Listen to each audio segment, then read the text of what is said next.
तो इधर से कर दो।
दोस्तों नमस्कार।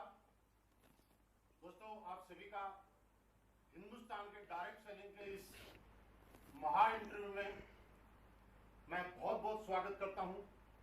दोस्तों मैं Mahipal Singh, crown diamond of sleepless wellness, आज आप सभी का इस इंटरव्यू में स्वागत भी कर रहा हूं और आपको यकीन भी दिला रहा हूं कि आज आपने जिंदगी का सबसे इंपॉर्टेंट वक्त 1 घंटे का इस इंटरव्यू के लिए निकाला है। आप यकीन मानिए, आप जो अभी आए हैं, 1 घंटे बाद जब आप इस इंटरव्यू से फ्री होंगे, आपके विचार, आपकी सोच, आपके विजन 100% बदल चुके होंगे। आज मैं आपको एक ऐसा मंत्र दिलवाने वाला हूं कि लोग कैसे कामयाब होते हैं, कौन कौन से ऐसे डाउट्स हैं जिनकी वजह से लोग सक्सेस नहीं होते हैं, कामयाब नहीं हो पाते हैं। दोस्तों मुझे मालूम है आपका वक्त बहुत कीमती है, लेकिन इससे भी ज्यादा इंपॉर्टेंट बात मैं आपको यह बताना चाहता हूं कि इससे भी ज्यादा इंपॉर्टेंट इस इंटरव्यू को आपको सुनने के बाद आपको ऐसा लगेगा आपके वक्त से भी ज्यादा कीमती आज का आपका 1 घंटा आपकी जिंदगी में, लाइफ में हमेशा रहेगा। यह यादगार 1 घंटा रहेगा। दोस्तों पिछले 7 दिन से हम लोग प्रमोशन कर रहे थे। आप सारे लोग बेसब्री से संडे का 11 बजे का इंतजार कर रहे थे। सारे स्लीपलेस फाइटर ही नहीं, पूरे हिंदुस्तान के डायरेक्ट सेलिंग के जितने भी लीडर्स हैं, आज उन सब लोगों के लिए एक सुनहरा दिन है। क्योंकि दोस्तों हमारी तमाम कोशिशों के बाद, बहुत ज्यादा रिक्वेस्ट के बाद, आज मैं आपके सामने किसी शख्स को नहीं, एक ऐसी शख्सियत को इन्वाइट करने जा रहा हूं, आमंत्रित करने जा रहा हूं। मैं जानता हूं कि उनका टाइम, आप भी जानते हैं कि बहुत कीमती है, बहुत मुश्किल से उनका टाइम निकलता है, शेड्यूल बहुत बिजी है, लेकिन फिर भी वो हम लोगों से इतना प्यार करते हैं कि उन्होंने इस बिजी शेड्यूल में भी हमें टाइम देने का डिसीजन लिया, हमारी मांग को सुना और आप सभी की और मेरी भी रिक्वेस्ट पे उन्होंने हमारा इनविटेशन स्वीकार करा। जी हां दोस्तों, मैं अभी आपको मिलवाने जा रहा हूं हिंदुस्तान की fastest growing company sleepless wellness के फाउंडर, उनके रचयिता, CEO and MD mister Sanjeev Kumar sir को दोस्तों हम सारे लोग मिलकर वेलकम करते हैं। Please welcome Asclepius wellness CEO and MD mister Sanjeev sir. Sir आपका स्वागत है। सर नमस्कार, आपका स्वागत है आज हमारे इंटरव्यू में। हमारे दर्शक पिछले 7 दिन से वेट कर रहे थे। आज मेरा भी सौभाग्य है और आपका भी हम सभी लोगों का सौभाग्य है कि आज आपसे 1 घंटे तक हम बहुत कुछ सीखने वाले हैं, जिससे हमारी जिंदगी में आमूल परिवर्तन आएंगे। Sir please seat. Thank you तो नमस्कार सभी देखने वाले सभी दर्शकगण को बहुत बहुत नमस्कार। सर आपका बहुत बहुत स्वागत है। पिछले 7 दिन से जैसे ही हम यहाँ पे प्रमोशन कर रहे थे जी, लोगों ने बहुत सारे सवाल किए, बहुत सारी चीजें आपके पास जानने चाहते हैं। मैं तकरीबन 2000 से ज्यादा सवाल आए थे, सभी के सवाल तो नहीं ले पाया क्योंकि इतने कम टाइम में सबके सवाल लेना थोड़ा मुश्किल है। लेकिन उसके बाद भी मैंने तमाम ऐसे सवाल लोगों के यहाँ पे लिए हैं जिनके आज आपको जवाब देने ही होंगे क्योंकि जनता जानना चाहती है। और आप में से भी बहुत सारे लोगों ने जो जो मेरे से सवाल किए हैं मैं उनका जवाब जरूर आपको दिलाऊंगा। दोस्तों सबसे पहले शुरुआत करते हैं, हमारे एक लीडर हैं, एसोसिएट हैं, मुझे नहीं मालूम, मेहताब सिंह चौहान किसी का नाम है। वो ये जानना चाहते हैं सर के बारे में कि सर पहले क्या करते थे, कैसे थे, कहां से आए, कैसे डायरेक्ट सेलिंग में आए। सर हम ये जानना चाहते हैं कि आप इस इंडस्ट्री में आने से पहले क्या किया करते थे, आपका इस इंडस्ट्री के अंदर आने से पहले किस प्रोफेशन में आप काम करना चाहते थे, आप कहां से हैं, इस बारे में थोड़ा सा आप बताएं। तो सबसे पहले तो नमस्कार सभी दर्शकगण को एक बार फिर। तो महिपाल जी, मैं रहने वाला हूं अपना गाजियाबाद डिस्ट्रिक्ट और मोदीनगर, वहाँ पर एक सिटी है, उसके पास एक गांव है छोटा सा खंजरपुर। बचपन में पढ़ाई लिखाई करने के बावजूद, क्योंकि मेरे पापा आर्मी में थे, तो उनसे इंस्पिरेशन मुझे मिला और मैंने आर्मी ज्वाइन करी। और आर्मी में ही मैंने पहले जॉब की है, आर्मी में मैंने काम किया है और पढ़ाई लिखाई अपना नॉर्मल की है। उसके बाद मैंने आर्मी ज्वाइन कर ली थी। तो मेरा मतलब पहले मैं आर्मी में था। सर बिल्कुल आपने बहुत बढ़िया बताया कि आज के टाइम में हमारे समाज में एक धारणा है कि किसी को अगर सरकारी नौकरी मिल जाए तो सरकार का दामाद बन जाता है। पहले सैलरी मिलती है, उसके बाद पेंशन मिलती है। इतनी अच्छी जॉब होने के बाद आज हिंदुस्तान की सबसे रेस्पेक्टेड जॉब में आर्मी का नाम आता है। उसके बाद भी आप इस डायरेक्ट सेलिंग इंडस्ट्री में आए और आए ही नहीं, आपने अपना पूरा कैरियर इस इंडस्ट्री में लगा दिया। इसके पीछे ऐसी क्या वजह रही होगी? देखिए महिपाल सर, रियली जॉब वो भी आर्मी का बड़ा रिस्पेक्टेड जॉब है और हमने भी पूरा 15 साल दिए हैं। कश्मीर से कन्याकुमारी तक हमारी पोस्टिंगें रही हैं। बड़ा मजा आ रहा था जॉब में। लेकिन फिर भी होता ही है ना, इंसान की जो इच्छाएं हैं वो तो असीमित हैं। तो ऐसी कुछ इच्छाएं हमारी थी और कुछ, अगर हम अपनी इच्छाओं का दमन कर लें तो बच्चों की कुछ इच्छाएं थी, बच्चे कुछ अच्छी जिंदगी जीना चाहते, तो फिर कोई ना कोई दूसरा सोचा कि कोई ऐसा काम इस दुनिया में है अगर हमारे लायक, तो ट्राई करेंगे, बच्चों के सपने पूरे करेंगे। तो फिर अचानक जयपुर के अंदर एक दोस्त थे, वो ले गए किसी डायरेक्ट सेलिंग कंपनी के प्रोग्राम में और वहाँ पर मैंने देखा मान सम्मान, रिस्पेक्ट, पैसा। सबसे बड़ी बात है मैंने वहाँ पर ये देखा कि हमारे जैसे लोग कामयाब हैं। हमारे जैसे मीन्स मतलब आम आदमी जो 10वीं पास है, 12वीं पास है या BA या ग्रेजुएट है, काफ़ी लोग वहाँ पर पैसे वाले मैंने देखे। मैं काफ़ी इंस्पायर हुआ। और इस इंडस्ट्री की खासूसियत मुझे सबसे ज़्यादा जो लगी वो ये लगी कि यहाँ पर कोई भी व्यक्ति जिसके पास डेडिकेशन है, हिम्मत है, मेहनत है, जज्बा है, सपने हैं, कोई भी कामयाब हो सकता है। यहाँ पर टैलेंट की जरूरत नहीं है। क्योंकि आजकल देखिए आप मार्केट में कामयाब होने के लिए, मान लो मेरे सपने हैं या आपके सपने हैं, अगर हम उन्हें पूरा करना चाहें तो मार्केट में क्या है, या तो आपको पढ़ना लिखना बहुत पड़ेगा, तब आप IAS IPS बहुत बड़े बड़े बिग जॉब्स आपको बिग प्रोफेशनल जॉब आपको मिलेंगे, या आपके पास बहुत ज्यादा पैसा हो, आपको बहुत पैसा लगाएंगे तो बहुत पैसा कमाएंगे, होटल हॉस्पिटल स्कूल बना लें, या आपके पास कोई एक्सट्रीम टैलेंट हो, आप विराट कोहली की तरह अच्छे क्रिकेटर बने, अच्छे बॉक्सर बने, अच्छे सिंगर बने। मतलब मैं कहता हूँ डायरेक्ट सेलिंग के सिवा बहुत सारे प्रोफेशन है, आदमी सपने पूरे कर सकता है और लोग कर भी रहे हैं। लेकिन क्या वो खासूसियत हर आम आदमी में होती है? क्या वो टैलेंट, वो पढ़ाई लिखाई, वो पैसा? तो बस मुझे इस इंडस्ट्री की सबसे बड़ी ब्यूटी ये लगी कि यार जिसके पास यहाँ पर पढ़ाई नहीं है वो भी कामयाब है, जिसके पास कोई एक्सट्रीम टैलेंट नहीं है, सिंगर, डांसर, बॉक्सर, क्रिकेटर बनने का, वो भी कामयाब है, जिसके पास बहुत सारा पैसा नहीं है लगाने को, बिना पैसा लगाए वो भी कामयाब है, क्योंकि यहां पैसा तो कुछ लगता ही नहीं है। जब पैसा नहीं लगता तो कोई रिस्क नहीं है यहां पर। उसके बाद इस काम में करने में जो सिस्टम है कंपनियों के, डायरेक्ट सेलिंग के जो सिस्टम है कंपनीज के, एजुकेशन सिस्टम, वो बड़ी मदद करते हैं किसी भी आम आदमी को कामयाब करने के लिए। अगर वो नहीं भी काम करना जानता तो भी उसे काम करना सिखा देते हैं और उससे कामयाब कर देते हैं। और सबसे बड़ी बात है कि मर्जी का काम है, मेरी मर्जी में आज करूं ना करूं, 2 दिन ना करूं, तीसरे दिन करूं। और सबसे जो ब्यूटीफुल मुझे इसकी ब्यूटी लगी, बड़ी ब्यूटी, वो था महिपाल जी पैसिव इनकम, कि एक बार मेहनत कर ली जाए जोर लगा के और जिंदगी भर बैठ के खाया जाए। तो ये कुछ ऐसी ब्यूटीज है जो मुझे नजर आई, इसलिए मैंने इंडस्ट्री चुनी, क्योंकि मेरे जैसा व्यक्ति मुझे लगता है यहीं पर कामयाब हो सकता था। बिल्कुल जैसा आपने बताया, हम समझ पा रहे हैं कि दुनिया में कामयाब वही लोग होते हैं या तो जिनके पास एक्स्ट्रा ऑर्डिनरी टैलेंट होता है या खानदानी बैकग्राउंड अच्छा होता है, लेकिन उसके बाद भी अगर कोई कामयाब होता है तो डायरेक्ट सेलिंग इंडस्ट्री से कोई भी आदमी जिसके सपने हैं वो कामयाब हो सकता है। सर, ये बात मुझे भी समझ में आती है, बाकी सारे लोगों को भी समझ में आती है।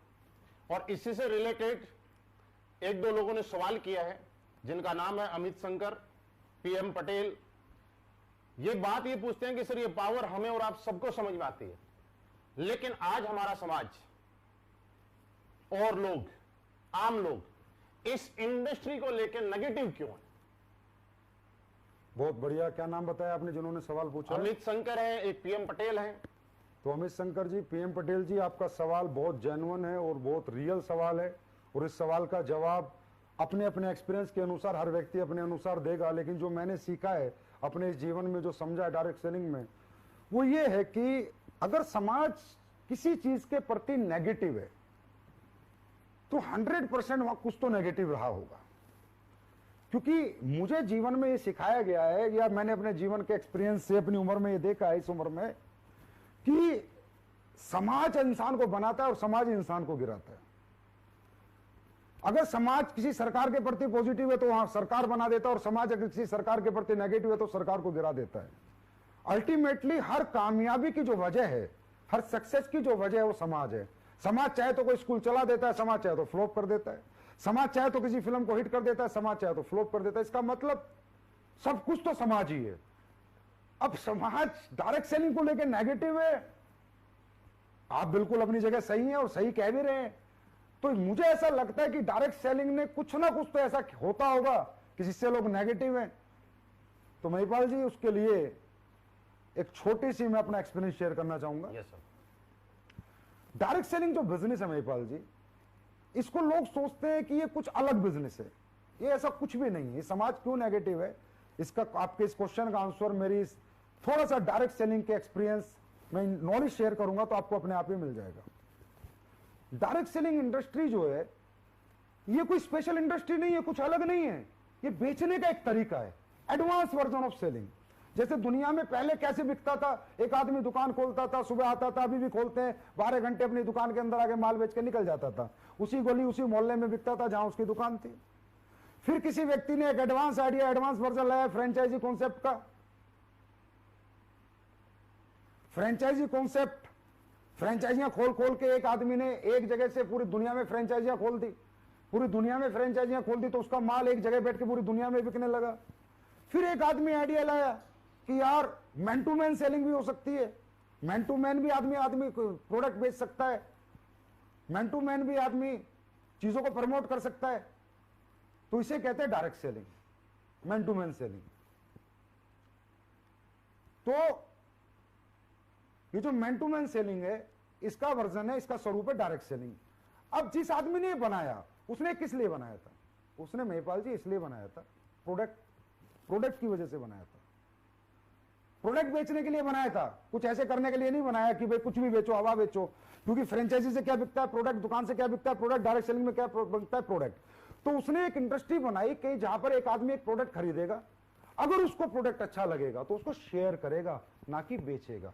क्योंकि डायरेक्ट सेलिंग के अंदर सेल्समैन नहीं आते, MBA BBA करे हुए मार्केटिंग वाले लड़के नहीं आते।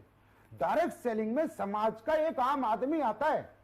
एक बूढ़ा भी हो सकता है, एक मां भी हो सकती है, एक बहन भी हो सकती है, एक यंगस्टर भी हो सकता है। उसने कोई मार्केटिंग की स्टडी नहीं की, मार्केटिंग नहीं सीखी, उसे नहीं पता प्रोडक्ट कैसे बेचना है। तो डायरेक्ट सेलिंग जो बिजनेस बनाता, ये शेयरिंग बिजनेस बनाता, सेलिंग बिजनेस नहीं बनाता कि आप कोई प्रोडक्ट खरीदें, अगर आपको अच्छे रिजल्ट आए तो आप उसको शेयर करें। अब उसके बाद ये बिजनेस पिछले 100 साल से पूरे वर्ल्ड के अंदर है। हिंदुस्तान में 96 और 98 में आया। 96 98 में जो कंपनियां इसे लेके आई, बड़ी अच्छी कंपनियां थी, बिल्कुल इथिकल प्रोडक्ट के साथ ये बिजनेस लेके आई। इंडिया के अंदर उन्होंने शुरुआत करी, बहुत अच्छा रिस्पॉन्स इंडिया में मिला, मतलब गांव गांव लोग डायरेक्ट सेलिंग में जुड़े। 96 में 98 की बात कर रहा हूं महिपाल जी। अब जब ये रिस्पॉन्स उन कंपनियों को मिला तो ऐसा लगा कि हाँ, हिंदुस्तान के अंदर बहुत बड़ा पोटेंशियल है इस इंडस्ट्री का और बहुत लोगों को एम्प्लॉयमेंट मिलेगा।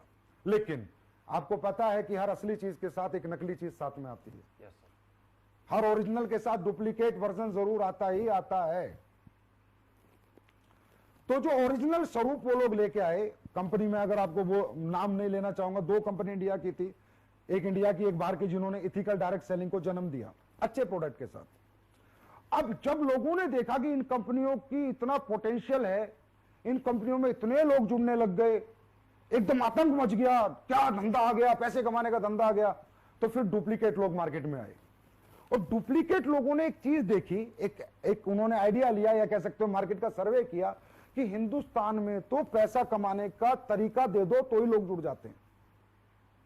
तो उन लोगों ने क्या किया, उन लोगों ने कुछ कंपनियों से सीखा। जैसे एक बाहर की एक कंपनी आई थी, गद्दा बेचती थी, 80,000 का गद्दा 2001-2 में। तो हमारे इंडिया के लोगों ने कहा, जो इंडिया के जो डायरेक्टर बने, बाद में कंपनियां बनी, कि यार 80,000 का गद्दा बिक जाता है 2001 में उस मंदे जमाने में, तो इसका मतलब हिंदुस्तान में लोग कुछ भी खरीद सकते हैं। क्योंकि हिंदुस्तान की एक मजबूरी है, हिंदुस्तान में अनएम्प्लॉयमेंट बहुत है, एक बात, और हिंदुस्तान इमोशनल कंट्री है, यहाँ रिलेशन बिकते हैं, रिश्ते बिकते हैं, प्रोडक्ट नहीं बिकते। तो उन लोगों ने क्या किया, जो इथिकल डायरेक्ट सेलिंग शुरू हुई थी, अच्छे प्रोडक्ट बेच के अच्छे पैसे कमाने की शेयरिंग इंडस्ट्री जो शुरू हुई थी, उन्होंने उसको साइड हटाया और कुछ भी हवा ले आए। कोई ऑनलाइन कंप्यूटर एजुकेशन ले आया, कोई वेब स्पेस ले आया, कोई गद्दे ले आया, कोई कपड़े ले आया, ऐसे ऐसे प्रोडक्ट लेके आए जो किसी के काम के नहीं थे। और फिर उन्होंने लोगों के इमोशंस और रिलेशन की ताकत से उन्हें बेचा और कंपनियों ने पैसा बनाया। महिपाल जी ध्यान दीजिए, कंपनियों ने पैसा बनाया, लीडरों ने भी पैसा बनाया, लेकिन वो पैसा कंपनियों लीडर बनाते गए पर समाज का एक बहुत बड़े वर्ग को नेगेटिव करते गए। कैसे? फॉर एग्जाम्पल, आपने किसी ऐसी कंपनी में जुड़ गए जिसके product no need, no use, no worth के हैं, ना आपके काम के हैं, ना आपकी जरूरत के हैं। और कोई व्यक्ति आपको एक लालच देता है कि 2 बनाओगे तो इतने मिलेंगे, 4 बनाओगे तो इतने मिलेंगे, और आपने पैसे दे दिए। इस तरह 100 लोगों ने पैसे दे दिए। सर, दुनिया की कोई भी डायरेक्ट सेलिंग कंपनी में अगर 100 लोग जुड़ते हैं महिपाल जी, तो काम 10 ही करते हैं। चाहे हमारी कंपनी में जुड़े, चाहे एमवे में जुड़े, चाहे मोदी केयर में जुड़े, चाहे वेस्टीज में जुड़े, जितनी भी कंपनियों में जुड़े, काम 10 ही लोग करते हैं, 90 लोग सिर्फ प्रोडक्ट के यूजर होते हैं। तो जब उन कंपनियों ने, जिन्होंने सिर्फ हवा बेचने का धंधा बनाया, लोगों के रिश्ते बेचकर पैसे कमाने की सोच बनाई, रिलेशन के साथ खेला, इमोशन के साथ खेला, उन कंपनियों के प्रोडक्ट जब 100 लोगों को बेचे गए, तो जो 90 लोग थे ना, जिन्होंने एक्साइटमेंट में खरीद लिए, और जब वो प्रोडक्ट उनके काम पे नहीं आया ना, तो उन्होंने टांड पे फेंक दिया और फिर गाली देनी शुरू करी उस व्यक्ति को जिसने उनको वो प्रोडक्ट दिया था। फिर कहना शुरू किया, ये बेकार काम है, ये जोड़ने का काम है, ये कंपनी वाले मूर्ख बनाते हैं, बेवकूफ बनाते हैं। और वो 10 लोग जो हर कंपनी में 100 में से 10 काम करते हैं, उन्होंने झंडे उठा लिए, मालाएं पहनाई, बुके दिए, वो कहते हैं पॉजिटिव इंडस्ट्री, अच्छी इंडस्ट्री है। मतलब हमने 100 लोगों को जोड़ा, 90 को नेगेटिव किया, 10 को पॉजिटिव, 90 को नेगेटिव, 10 को पॉजिटिव। अल्टीमेटली इन कंपनियों की वजह से, जिनके प्रोडक्ट लोगों की जरूरत के नहीं है, जिनके लोगों के नीड के नहीं है, और लोगों को जो लालच देखकर अपने साथ जोड़ लेते हैं, और फिर वो लोग काम तो करते नहीं है और प्रोडक्ट उनके काम का नहीं होता, तो वो जो वर्ग है समाज का, वो बहुत नेगेटिव इस बात को लेके। तो असली जो नेगेटिविटी है वो यहां से शुरू हुई। मतलब हम ये समझ पा रहे हैं कि डायरेक्ट सेलिंग का जो स्वरूप था वो कुछ और था, लेकिन हिंदुस्तान के लोग इमोशनल हैं, हिंदुस्तान के लोग अपनों पे भरोसा करते हैं। यहाँ पे प्रोडक्ट नहीं बिकते, फेस बिकता है, फेस वैल्यूज बिकती है। उसकी वजह से लोगों ने यहाँ के लोगों को यूज किया, और एक बहुत बड़ा तबका जो नेगेटिव हुआ, उसके पीछे लोग जिम्मेवार नहीं है, कहीं ना कहीं कोई कंपनी जिम्मेवार है। महिपाल जी, जैसे कि आपने देखा होगा, हिंदुस्तान में धनलक्ष्मी यंत्र, बजरंग बली यंत्र, शनि यंत्र, क्या क्या बिक जाता है, इमोशनल लोग हैं। समझ, बेचारे बहुत सीधे साधे लोग हैं। मामा भांजे के पास गया, भांजा खरीद लेता है, चाचा भतीजे के पास गया, भतीजा खरीद लेता है। वो उसे खरीदता है सर, उसकी विश्वास को, उसके यकीन को खरीदता है, उस रिश्ते को खरीदता है, प्रोडक्ट को नहीं खरीदता। और ये जो कंपनियां हैं जो गलत तरह के प्रोडक्ट लेके आई थी, इन्हें कहते हैं नेगेटिव प्रोडक्ट।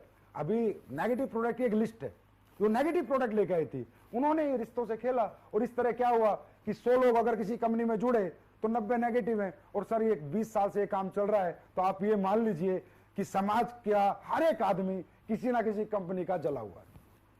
हाँ, ये बात सही है कि डायरेक्ट सेलिंग के बारे में हम लोग किसी को बात करते हैं तो जब लोगों से बात होती है तो वो लोग बोलते हैं कि दूध का जला छाछ भी फूंक फूंक के पीता है।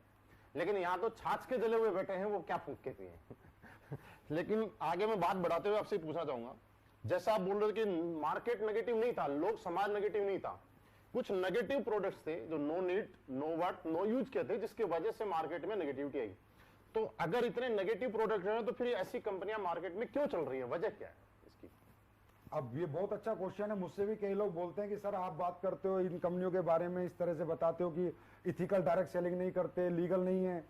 सर ये कंपनियां इसीलिए चल रही हैं क्योंकि जब तक दुनिया में रिश्ते चलते रहेंगे, बाप बेटे का रिश्ता खत्म नहीं होगा, भाई बहन का रिश्ता खत्म नहीं होगा, मामा भांजे का खत्म नहीं होगा, चाचा भतीजे का खत्म नहीं होगा, वो यकीन, वो विश्वास जब तक बना रहेगा, जब तक ये कंपनियां चलती रहेगी। दूसरी बात, जब भी इन कंपनियों में कोई आदमी पहली बार सेमिनार देखने जाता है, उसे क्या पता, वो तो देखता है स्टेज के ऊपर, अरे भाई ये करोड़पति, ये अरबपति, मोटिवेशन मिलता है उसे, कहता भाई मैं भी बन जाऊंगा, फिर वो पैसे दे देता है बेचारा वहां पर। उसे क्या पता कल तेरे साथ क्या होगा, तुझे मार्केट से रिस्पॉन्स मिलेगा या नहीं मिलेगा। ध्यान दो सर,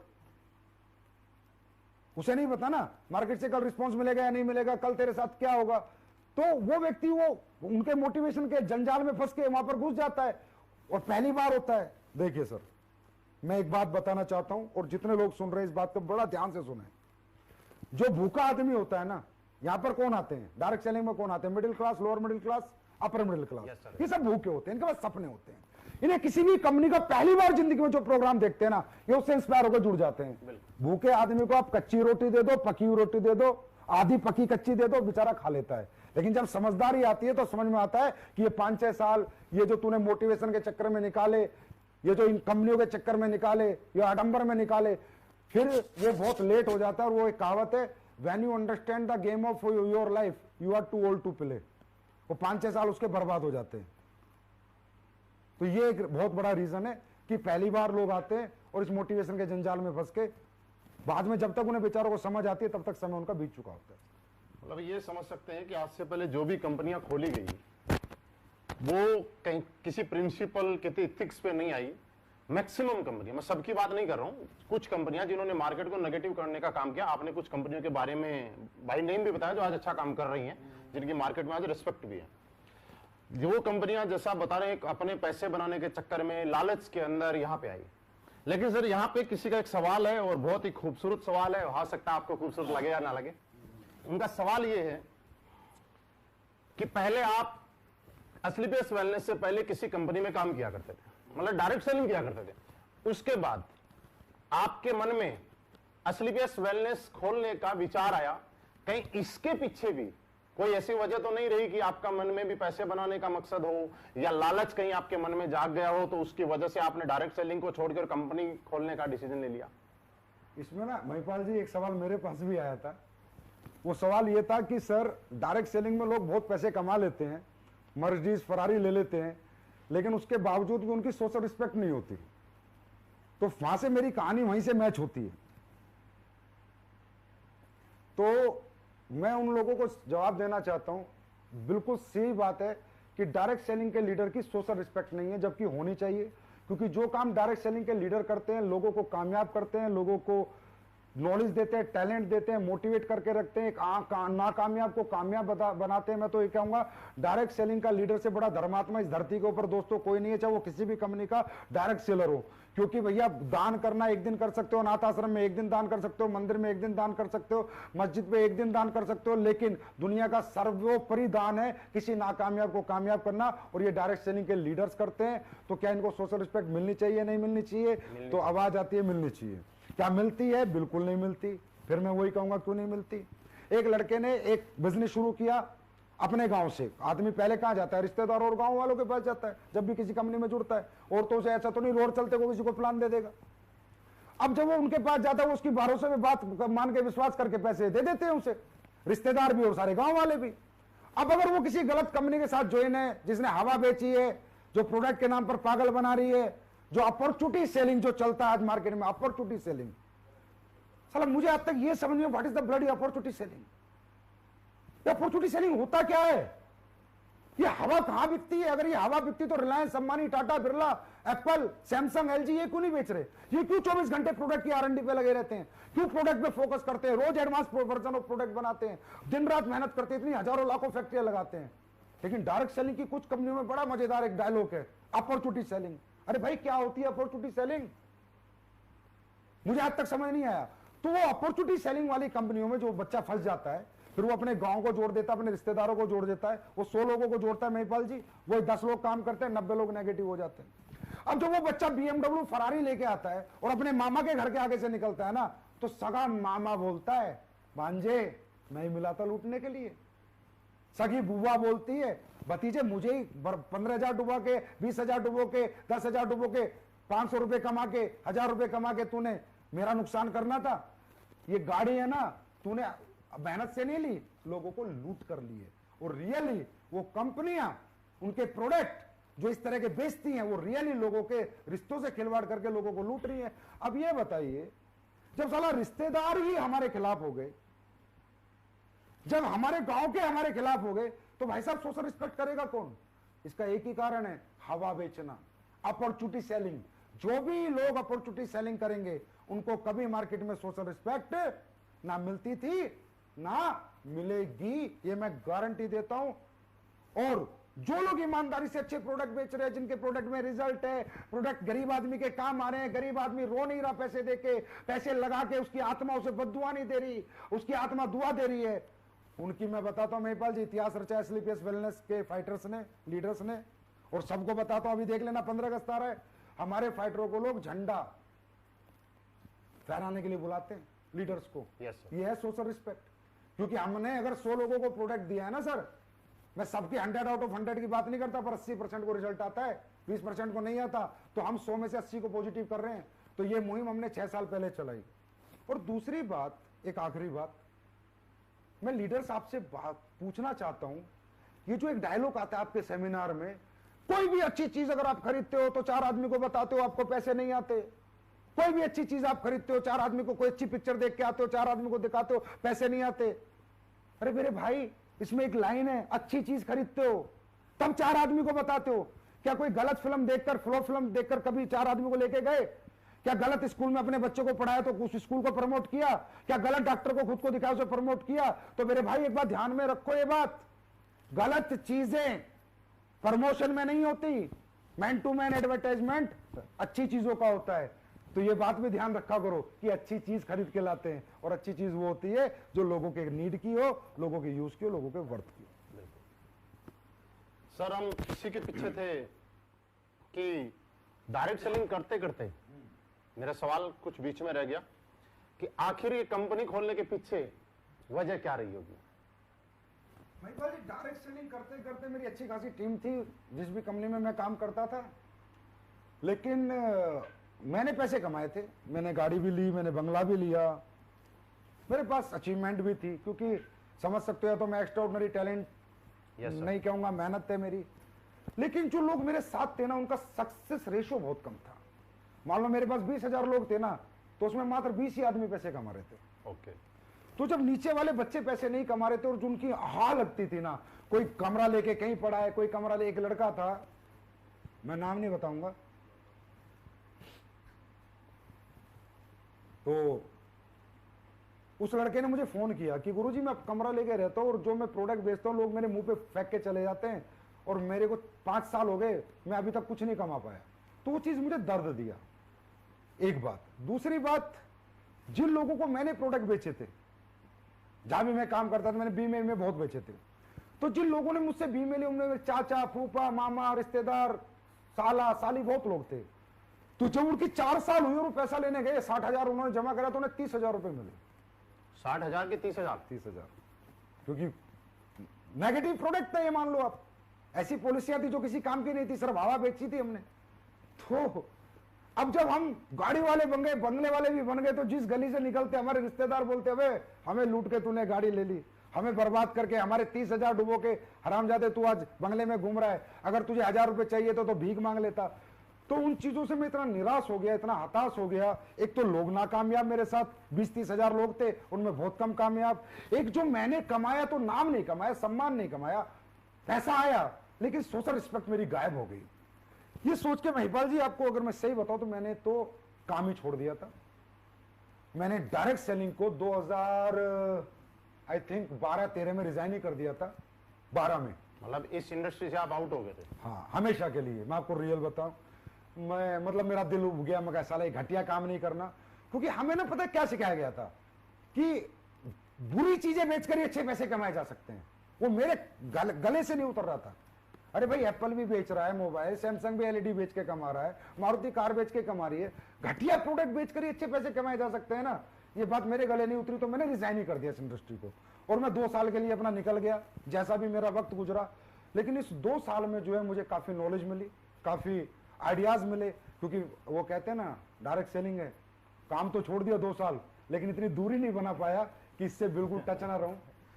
ये कहते हैं प्लास्टिक का कीड़ा है ना मरता है। मार्केट में एक ऐसा लोग बोलते हैं कि एक बार जिसके अंदर एक कीड़ा घुस गया वो छोड़ नहीं सकता, चाहे कुछ भी हो जाए। हाँ, तो मैं छोड़ नहीं पाया।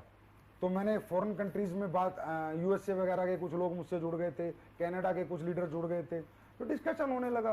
तो जैसे डिस्कस होता है इंडियन एमएलएम इंडस्ट्री, वहाँ की इंडस्ट्री, तो काफी डिफरेंस मैंने देखा उन कंट्रियों में ना करोड़ों अरबों खरबों के टर्नओवर से सर डायरेक्ट सेलिंग कंपनियों के। कारण बिकॉज ऑफ प्रोडक्ट। वो लोग कहते हैं उनकी पंच लाइन है बिजनेस करने की, उनकी बाहर की डायरेक्ट सेलिंग कंपनी की, कि इतना जबरदस्त प्रोडक्ट बनाओ जिसकी टक्कर का ट्रेडिशनल मार्केट में ना मिले। ओके।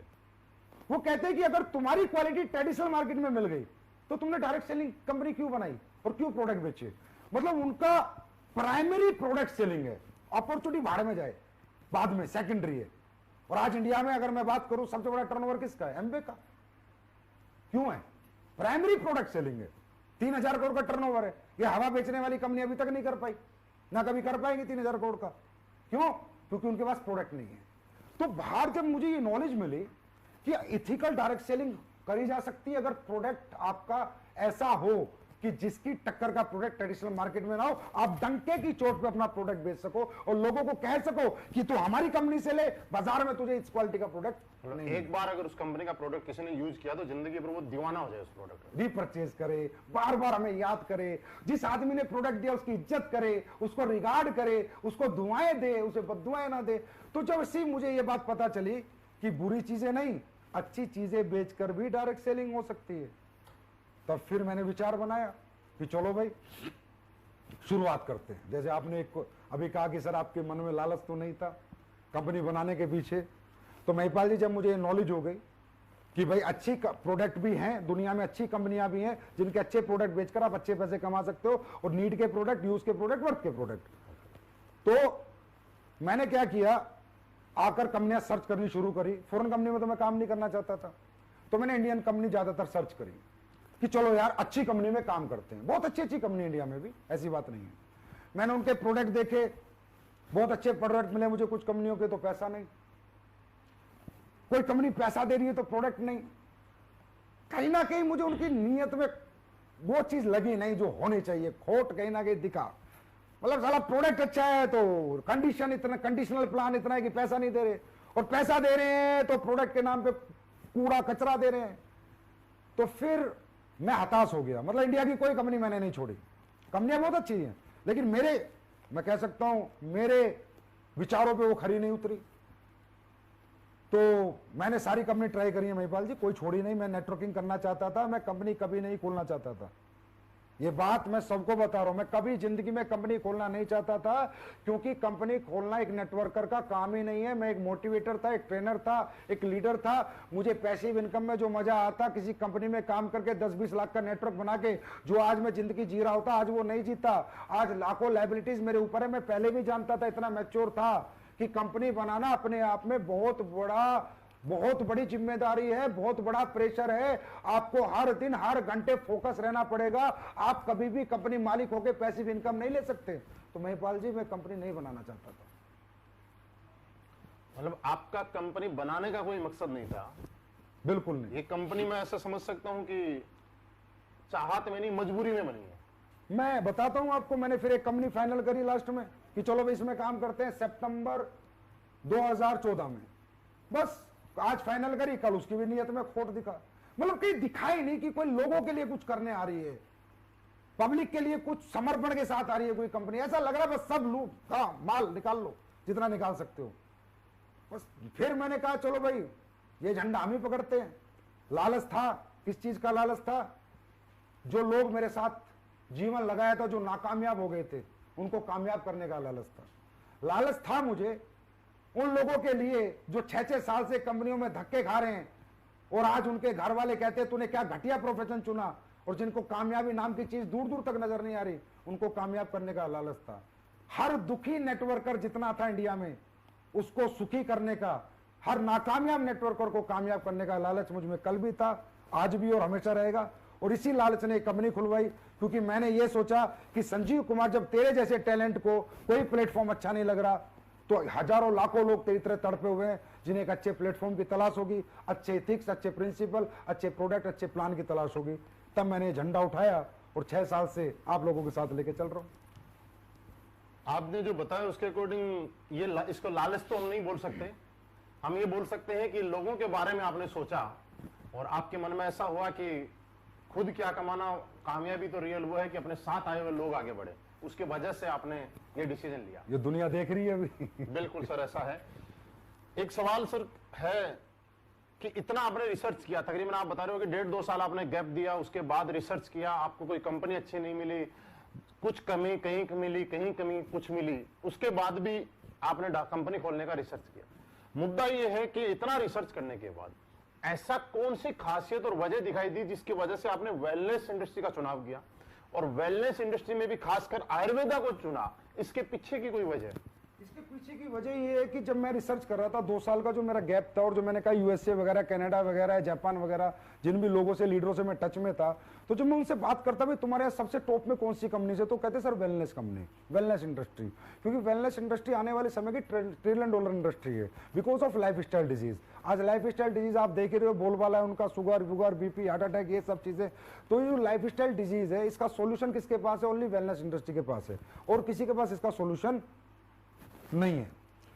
अब वेलनेस में मैंने आयुर्वेदा को क्यों चुना? क्योंकि वेलनेस में आज हमारे पास फूड सप्लीमेंट भी है, आयुर्वेदा नहीं अभी लेके आए हम, लेकिन मैंने आयुर्वेदा को प्रेफरेंस क्यों दिया? क्योंकि 5000 साल पुराना इतिहास हमारा बताता है कि हमारा आयुर्वेद कितना पावरफुल है। बड़ी से बड़ी लाइलाज बीमारी भी आयुर्वेद ठीक करता है, और अब ये कोरोना काल में भी बताना पड़ेगा मुझे। अब तो दुनिया मान रही है कि आयुर्वेद जो कर सकता है वो कोई नहीं कर सकता। तो मैंने आयुर्वेद को इसलिए चुना क्योंकि मैं ऐसा प्रोडक्ट देना चाहता था जिसमें नीड हो, जो जरूरत का हो, जिसमें लोगों को वर्थ हो, और जिस प्रोडक्ट को लेके लोग बद्दुआ ना दें। मैं कह रहा हूं दुआ ना दे हमें, कोई बद्दुआ भी ना दे, मुद्दा ये था। दूसरी बात, हमारा प्रोडक्ट अगर कोई आदमी लेता है ना सर, तो ऐसे नहीं लेके रख लेता लाओ लाओ लाओ, वो पक्का बॉडी को डिटॉक्सिफाई करने के लिए लेगा, या उसके घर में कोई परेशानी होगी उसको ठीक करने के लिए लेगा। कहने का मतलब हम चिपकाते नहीं है, हम जरूरत पैदा नहीं करते, लोगों को जरूरत होती है, वो प्रोडक्ट हम देते हैं। तो आयुर्वेद जो कर सकता है, जो चमत्कार, वो आप हमारे YouTube पे जाके हमारे टेस्टिमोनियल देख सकते हैं कि मैंने आयुर्वेद चुना तो आज उसने क्या चमत्कार किए, क्या रिजल्ट दिए। और आयुर्वेद को कल तक तो मैं चिल्ला चिल्ला के बोलता था सर, आज तो पूरा वर्ल्ड बोल रहा है। तो दोस्तों, ये आपने देखा कि इतना रिसर्च करने के बाद वेलनेस इंडस्ट्री को ही चुना, और इसके पीछे भी बहुत सारे वजह थी। और आयुर्वेद की आपने सही बताया सर कि आज पूरा हिंदुस्तान, हमारे देश के प्रधानमंत्री जी भी आयुर्वेद को प्रमोट कर रहे हैं। सर ये आगे सवाल है, एक मुकेश कुमार भी है, एक राजेंद्र कुमार जी, ये पूछना चाह रहे हैं कि ये प्रोडक्ट हम जिनको भी देते हैं वहां से हमें बहुत ज्यादा दुआएं मिलती हैं, और लोगों के घर में जब जाते हैं तब लोग भगवान की तरह पूछते हैं, जैसा कि आज तक किसी डायरेक्ट सेलिंग इंडस्ट्री के अंदर किसी डायरेक्ट सेलिंग को पूछा नहीं गया इनका। लेकिन सवाल ये बोल रहे हैं कि एक सवाल आ रहा है कि प्रोडक्ट बहुत अच्छे हैं, कहीं ऐसा तो नहीं है कंपनी शुरू में ग्रोथ करने के लिए प्रोडक्ट अच्छे दे और जब थोड़े दिन के बाद में कंपनी बड़ी हो जाए उसके बाद उसके रिजल्ट कम कर दे? मीन्स सवाल ये है कि क्या गारंटी है कि जिंदगी भर ऐसे ही रिजल्ट रहेंगे? देखिए, शुरुआत तो 9 नवंबर 2014। आप मुझे ध्यान दो, उधर क्या देख रहे हो आप? बार बार मेरी तरफ देखो। 9 नवंबर 2014 को शुरुआत हुई थी। शुरुआत तब हुई थी, आज तो 6 साल हो चुके हैं। 6 साल से आज तक प्रोडक्ट क्वालिटी डाउन नहीं हुई। देखिए सर, जिस कंपनी का बेसिक प्रोडक्ट हो, जिसका बेसिक क्वालिटी हो, अगर प्रोडक्ट में मैं कल कॉम्प्रोमाइज करता हूं, क्वालिटी कॉम्प्रोमाइज करता हूं, और जिसने भी आज तक किया है उसका ग्राफ ऊपर नहीं गया, उसका ग्राफ नीचे गया है। I am the follower of Steve jobs. मैं फॉलोअर हूं स्टीव जॉब्स जैसे लोगों का, जिन्होंने एप्पल जैसे एक ब्रांड बनाया और आज तक उसे अपग्रेड करते चले गए, अपग्रेड करते चले गए, अपग्रेड करते चले गए, क्वालिटी कभी नीचे नहीं जाने दी। इसीलिए उनका फोन लाइन में लग के बिकता है, इसीलिए एसलीपीएस का प्रोडक्ट लाइन में लग के बिक रहा है। कोई डाउट नहीं है कि आज लॉकडाउन जैसे टाइम में भी लाइन में लग के प्रोडक्ट बिक रहा है, क्योंकि मेरी क्वालिटी। अच्छा एक बात बताओ, क्वालिटी गिराए क्यों जाएगी? लालच, भाई कोई पैसा बचाना होगा, इंग्रेडिएंट महंगे हो गए, टैक्सेस महंगे हो गए, हाँ कंपनी को पैसा कम बचने लगा तो प्रोडक्ट क्वालिटी गिरा दी जाएगी। ऐसे गिराते होंगे लोग। देखो, हर आदमी का अपना अपना बिजनेस मॉडल है, बिजनेस मेंटेलिटी है हर आदमी की। हर आदमी, आपने देखा होगा, एक लखानी की चप्पल भी बनती है और रिबॉक की चप्पल भी बनती है। रिबॉक का ग्राहक भी है और लखानी का ग्राहक भी है। तो मेरे प्रोडक्ट की जो क्वालिटी है वो मैं इसलिए मेंटेन करता हूं हमेशा, क्योंकि मुझे पता है मुझे आज जो भी कुछ बनाया है, एसलीपीएस आज जहां भी पहुंचे क्वालिटी कैसे पहुंची। अब मुझे लालच आ गया, टैक्स बढ़ गया, कोई अभी जैसे आप देख रहे हो अश्वगंधा, गिलोय और अपना काढ़ा और अपना मुलेठी, सुन रहे होगे आप, रोज टीवी पे आता है, टीवी पे डेली आ रहा है। रेट बढ़ गए इनके, लोगों ने दुगने रेट कर दिए। मार्केट है, हिंदुस्तान है, लेकिन मैंने अभी तक रेट नहीं बढ़ाई, जब तक मैं मजबूर ना हो जाऊं। लेकिन मैंने पानी भी नहीं मिलाया। मैं ये सोचता हूं पानी मिलाने से अच्छा, क्वालिटी गिराने से अच्छा पैसे बढ़ा दो ना भाई। अरे पब्लिक या तो एक्सेप्ट करेगी, रिजेक्ट करेगी, कोई फर्क नहीं पड़ता। अब कई कंपनियों में नहीं पैसे मत बढ़ाओ, लीडर नाराज हो जाएंगे, लोग नाराज हो जाएंगे। अरे होने दो नाराज, क्या फर्क पड़ता है? कस्टमर सेटिस्फाइड है ना तो लीडर अपने आप सेटिस्फाइड है। कस्टमर को क्वालिटी मिलेगी, वो खरीदता रहेगा, लीडर पैसे कमाता रहेगा। मैं लीडरों की नाराजगी कभी नहीं देखता कि लीडर कहां नाराज होंगे कहां नहीं होंगे। मैं ये देखता हूं कस्टमर नाराज नहीं होना चाहिए। अगर कस्टमर नाराज है तो लीडर खुश रह ही नहीं सकता। और कस्टमर कब खुश रहेगा? जब उसको क्वालिटी प्रोडक्ट मिलेगा। तो रिजल्ट आएगा। मैं मतलब शॉर्टकट में बताता हूं जी, अगर मुझे कभी ऐसा लगा तो मैं रेट बढ़ा दूंगा, लेकिन क्वालिटी नहीं गिराऊंगा। मतलब हम लोग आश्वस्त हो सकते हैं कि जिंदगी के अंदर एसलीपीएस वेलनेस प्रोडक्ट का रिजल्ट बढ़ा सकती है। और जैसा कि मुझे नॉलेज में भी है कि पहले के बजाय अब थोड़ा सा प्रोडक्ट का रिजल्ट बीच बीच में बढ़ा भी है, बढ़ेगा, हमेशा बढ़ेगा। R&D वगैरह कुछ ऐसा हुआ होगा, हमें इस तरह इस बारे में नॉलेज नहीं है, लेकिन फिर भी कुछ न कुछ ऐसी R&D टीम ने ऐसा कुछ अपग्रेड किया होगा जिससे रिजल्ट बढ़ा है। सर, एक लक्ष्मण ढूकिया जी हैं जो सवाल पूछते हैं कि सर जब मार्केट में जाते हैं तो बार बार एक चीज आती है और कुछ दूसरी कंपनी के लोग भी उनको ये बोलते हैं कि सर एसलीपीएस वेलनेस के प्रोडक्ट महंगे बहुत हैं, इतने महंगे क्यों हैं? भाई देखो, ये सवाल मेरे सामने भी बहुत आता है। अब इसका जवाब मैं ऐसे कैसे दूं कि भाई प्रोडक्ट महंगे किए गए हैं, मैंने किए हुए हैं? नहीं, ऐसा नहीं है। इसको ध्यान से समझना, मैं सभी जितने भी लोग सुन रहे हैं ध्यान से समझिए। प्रोडक्ट हमारा महंगा है 100% मैं मानता हूं, लेकिन इसके पीछे कुछ लॉजिक फैक्टर्स हैं, कारण है इसके पीछे। इसके पीछे वो MLM के मालिक वाली सोच नहीं है कि वो बस कुछ भी बनाओ, घोलो पोलो, आईडी निकालो, 2 आदमी जोड़ो और लोगों को बोल दो पैसा कमाओ। नहीं, इसके पीछे है कस्टमर सेटिस्फेक्शन। सर, हमारे प्रोडक्ट के लिए मैं कह सकता हूं सबसे महंगा पर सबसे अच्छा। सबसे महंगा, सबसे अच्छा।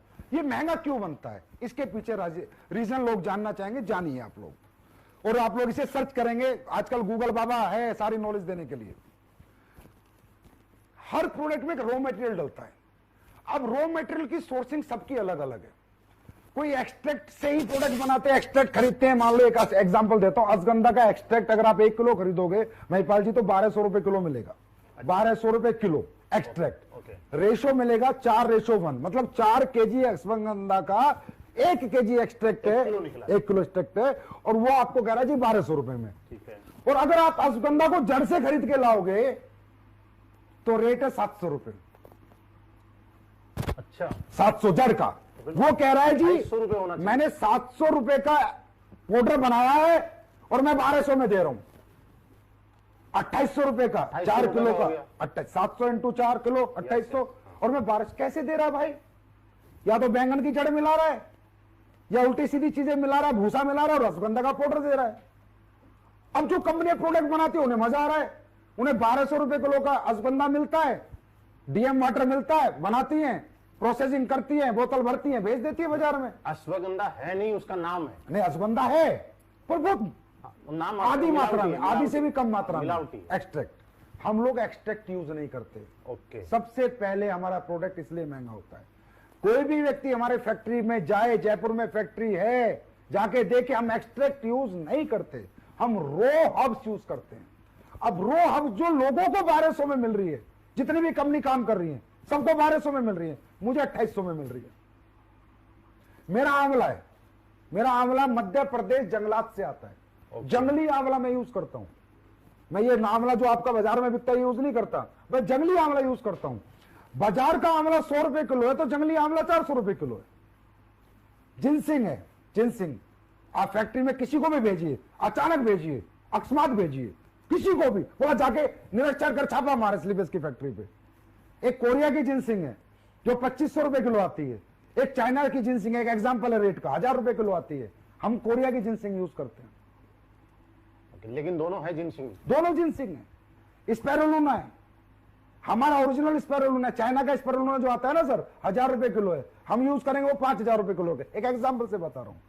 हमारा raw material quality upper level का है और रो है, रो हब्स यूज करते हैं। उन हब्स को हम उबालते हैं, फिर जड़ से लेके पूरा फल तक उसका काढ़ा निकालते हैं, फिर प्रोसेसिंग करते हैं, तब हम चीज बनाते हैं। तो प्रोसेसिंग, रो मटेरियल क्वालिटी, ये सबसे ज्यादा इफेक्ट होती है। एक एग्जांपल देता हूं, सब लोग सुनो, कोई एमडी इतना सच नहीं बोलेगा। तुलसी बाजार में आप किसी भी कंपनी से बनवाओ, तुलसी 20-25 रुपए में बना के दे देगा विद बोतल पैक। मेरी तुलसी का बिल, कोई भी आके मेरे पास आके देखे, मेरा बिल, मेरी जो कॉस्टिंग शीट है फैक्ट्री की, हमारी 75 रुपीज है। 75 रुपीज हमारी मैन्युफैक्चरिंग कॉस्ट है तुलसी की, तो मैं 308 में बेच रहा हूं। लोगों की तुलसी 20 रुपए में विद पैकिंग बन रही है। आप पूरी इंडिया की किसी भी सप्लायर से ले लो, 20 रुपए में डब्बा पैक करके तुलसी दे देगा। मेरी तुलसी की कॉस्टिंग है ना वो 75 रुपए है, और कोई भी आगे देख सकता है। वो अब क्यों है? अब बाजार की तुलसी के 10 बूंद और मेरी तुलसी का 1 बूंद। बिल्कुल है। तो सर या तो लोगों को लूट लो, बेवकूफ बना लो, या ईमानदारी से काम करना है तो फिर पैसे तो रखने ही पड़ेंगे। अब 75 की तुलसी और 25 की तुलसी में 5 गुना का फर्क हो गया महिपाल जी, 3 गुना का। तो मैं सर्वाइव कैसे करता हूं उस रेट पे बेच के? अगर आप चाहते हो उस रेट पे बेचूं तो मुझे कचरा बनाना पड़ेगा, मुझे पानी मिलाना पड़ेगा, घटिया प्रोडक्ट बनाने पड़ेंगे, वो मैं मरते दम तक नहीं बना सकता। तो सबसे महंगा सबसे अच्छा। सर आपने बहुत बढ़िया बताया। मुझे नहीं लगता कि आज हिंदुस्तान में क्या और पूरी दुनिया के अंदर किसी कंपनी का मालिक, किसी कंपनी का एमडी इतना खुल के मतलब सारी अंदर की बातें किसी को बता दे, ये लाजवाब है सर अपने आप में। और दूसरा आपने जो एक प्रोसेस बताया कि हम हब्स यूज करते हैं, रो मटेरियल, पूरी रो एक्सट्रैक्ट पाउडर नाम की कोई चीज बाजार से नहीं खरीदते। ये एक बहुत बड़ा राज है स्लीपलेस वेलनेस के प्रोडक्ट का रिजल्ट देने का। अरे महिपाल जी 500 रुपए का प्रोडक्ट भी महंगा है अगर काम का नहीं है तो। अब हमारा पेस्ट 199 का, दुनिया 50-50 रुपए में लेके आ गई। अब 50 रुपए में तू रेट मिला के पेस्ट बेच रहा है, क्या मतलब है उसका? कोई काम तो करे दांतों के लिए। वो 50 भी बेकार है ना, 500 रुपए भी बेकार है सर अगर काम करें। देखो पैसा पैसा ही होता है। अगर उसके यूज में आ गया तो पैसा वसूल हो गया, अगर यूज नहीं आया तो कम पैसा भी बेकार है। सर किसी के घुटने का दर्द है, 15,000 रुपए में ठीक हो गया, 1.5 लाख की बजाय, प्रोडक्ट महंगा रहा सस्ता रहा? बताओ।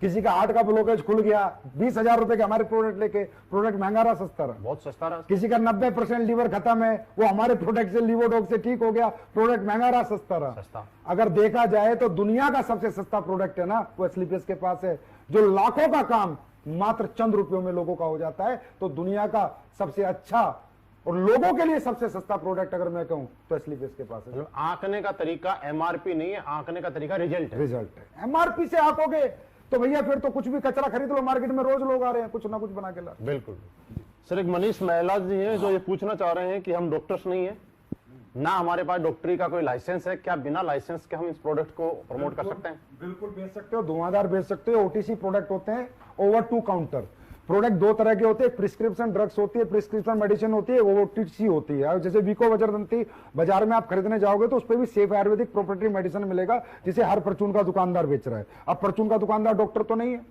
च्यवनप्राश आप कंपनियों को लेने जाओगे तो उसमें सेफ आयुर्वेदिक प्रोप्राइटरी मेडिसिन मिलेगा, जिसे हर एक दुकानदार बेच रहा है, हर गली मोहल्ले का दुकानदार बेच रहा है। अब वो डॉक्टर तो नहीं है। ओटीसी कैटेगरी का प्रोडक्ट कोई भी किसी को भी प्रमोट कर सकता है भारत सरकार के कायदे और नियम के अनुसार। हाँ, जो प्रिस्क्रिप्शन ड्रग्स है जैसे वटी है, भस्मे हैं, उस तरह के बहुत से प्रोडक्ट आयुर्वेद में होते हैं जो हम लोग नहीं बनाते, उन्हें हम कहेंगे क्लासिकल मेडिसिन। क्लासिकल मेडिसिन दोस्तों हम प्रमोट नहीं कर सकते, सेफ आयुर्वेदिक प्रॉपर्टी हम सब प्रमोट कर सकते हैं, और पूरी हिंदुस्तान की सारी कंपनियां कर रही हैं, ये सब आपके सामने। मतलब ये प्रोडक्ट हम आराम से कोई भी ओवर टू काउंटर, इसको कहते हैं ओटीसी प्रोडक्ट जी। सर यहां तक आपका सेशन के बाद एक मेरा सवाल है, और ये सवाल बहुत अच्छा सवाल है। आज एसलीपीएस वेलनेस का फाइटर, या मैं भी, हम किसी को भी अपने प्लान के बारे में जब बताते हैं तो सामने वाला ज्वाइन करे या ना करे, किसी को 5 साल का एक्सपीरियंस है, 10 साल का एक्सपीरियंस है, फिर भी एक चीज पे सल्यूट करके जाता है कि उस आदमी को सलाम करते हैं जिस आदमी ने प्लान बनाया है।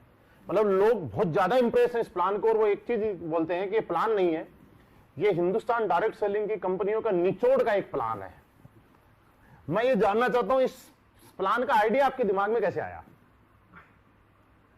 भाई वही बात है, जिसने किया होगा कर्म उसको ही पता होंगे अपने धर्म।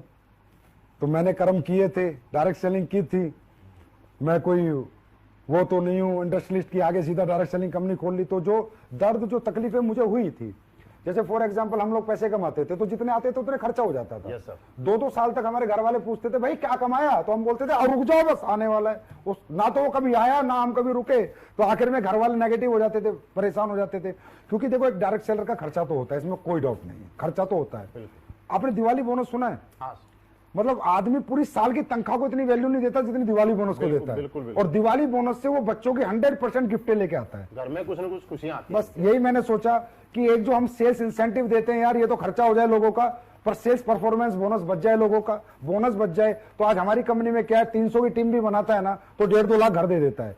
तो आज हमारी कंपनी की ग्रोथ का कारण क्या है कि घर वाले बच्चों के साथ आ गए।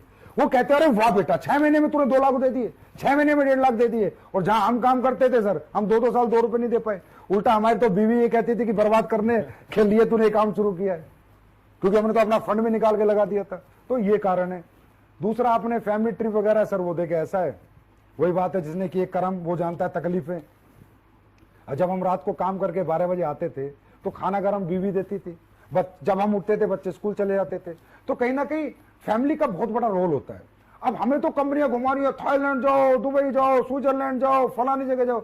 अरे भाई परिवार तो सबसे बड़ी ताकत है, जो हम हैं आज उन्हीं की वजह से, तो उन्हें भी तो घुमाना बनता है। तो देने को तो मैं 1 टिकट भी दे सकता था, लेकिन मैंने 4 टिकट दिए, बिकॉज एसलीपीएस फैमिली कंपनी। तो आज जब हमारे लोगों के माँ बाप घूम के आते हैं, 20 बच्चे घूम के आते हैं, तो उन लोगों को आते ही कहते हैं अरे भाई वाह क्या काम किया आपने। तो हमने सबको इसलिए घुमाया कि लोगों उनकी बीवी और बच्चों को लगे कि तुम्हारा पिता या तुम्हारा पति रियली कोई दुनिया की नंबर 1 डायरेक्ट सेलिंग कंपनी में काम करता है, और ये काम सबको करना चाहिए।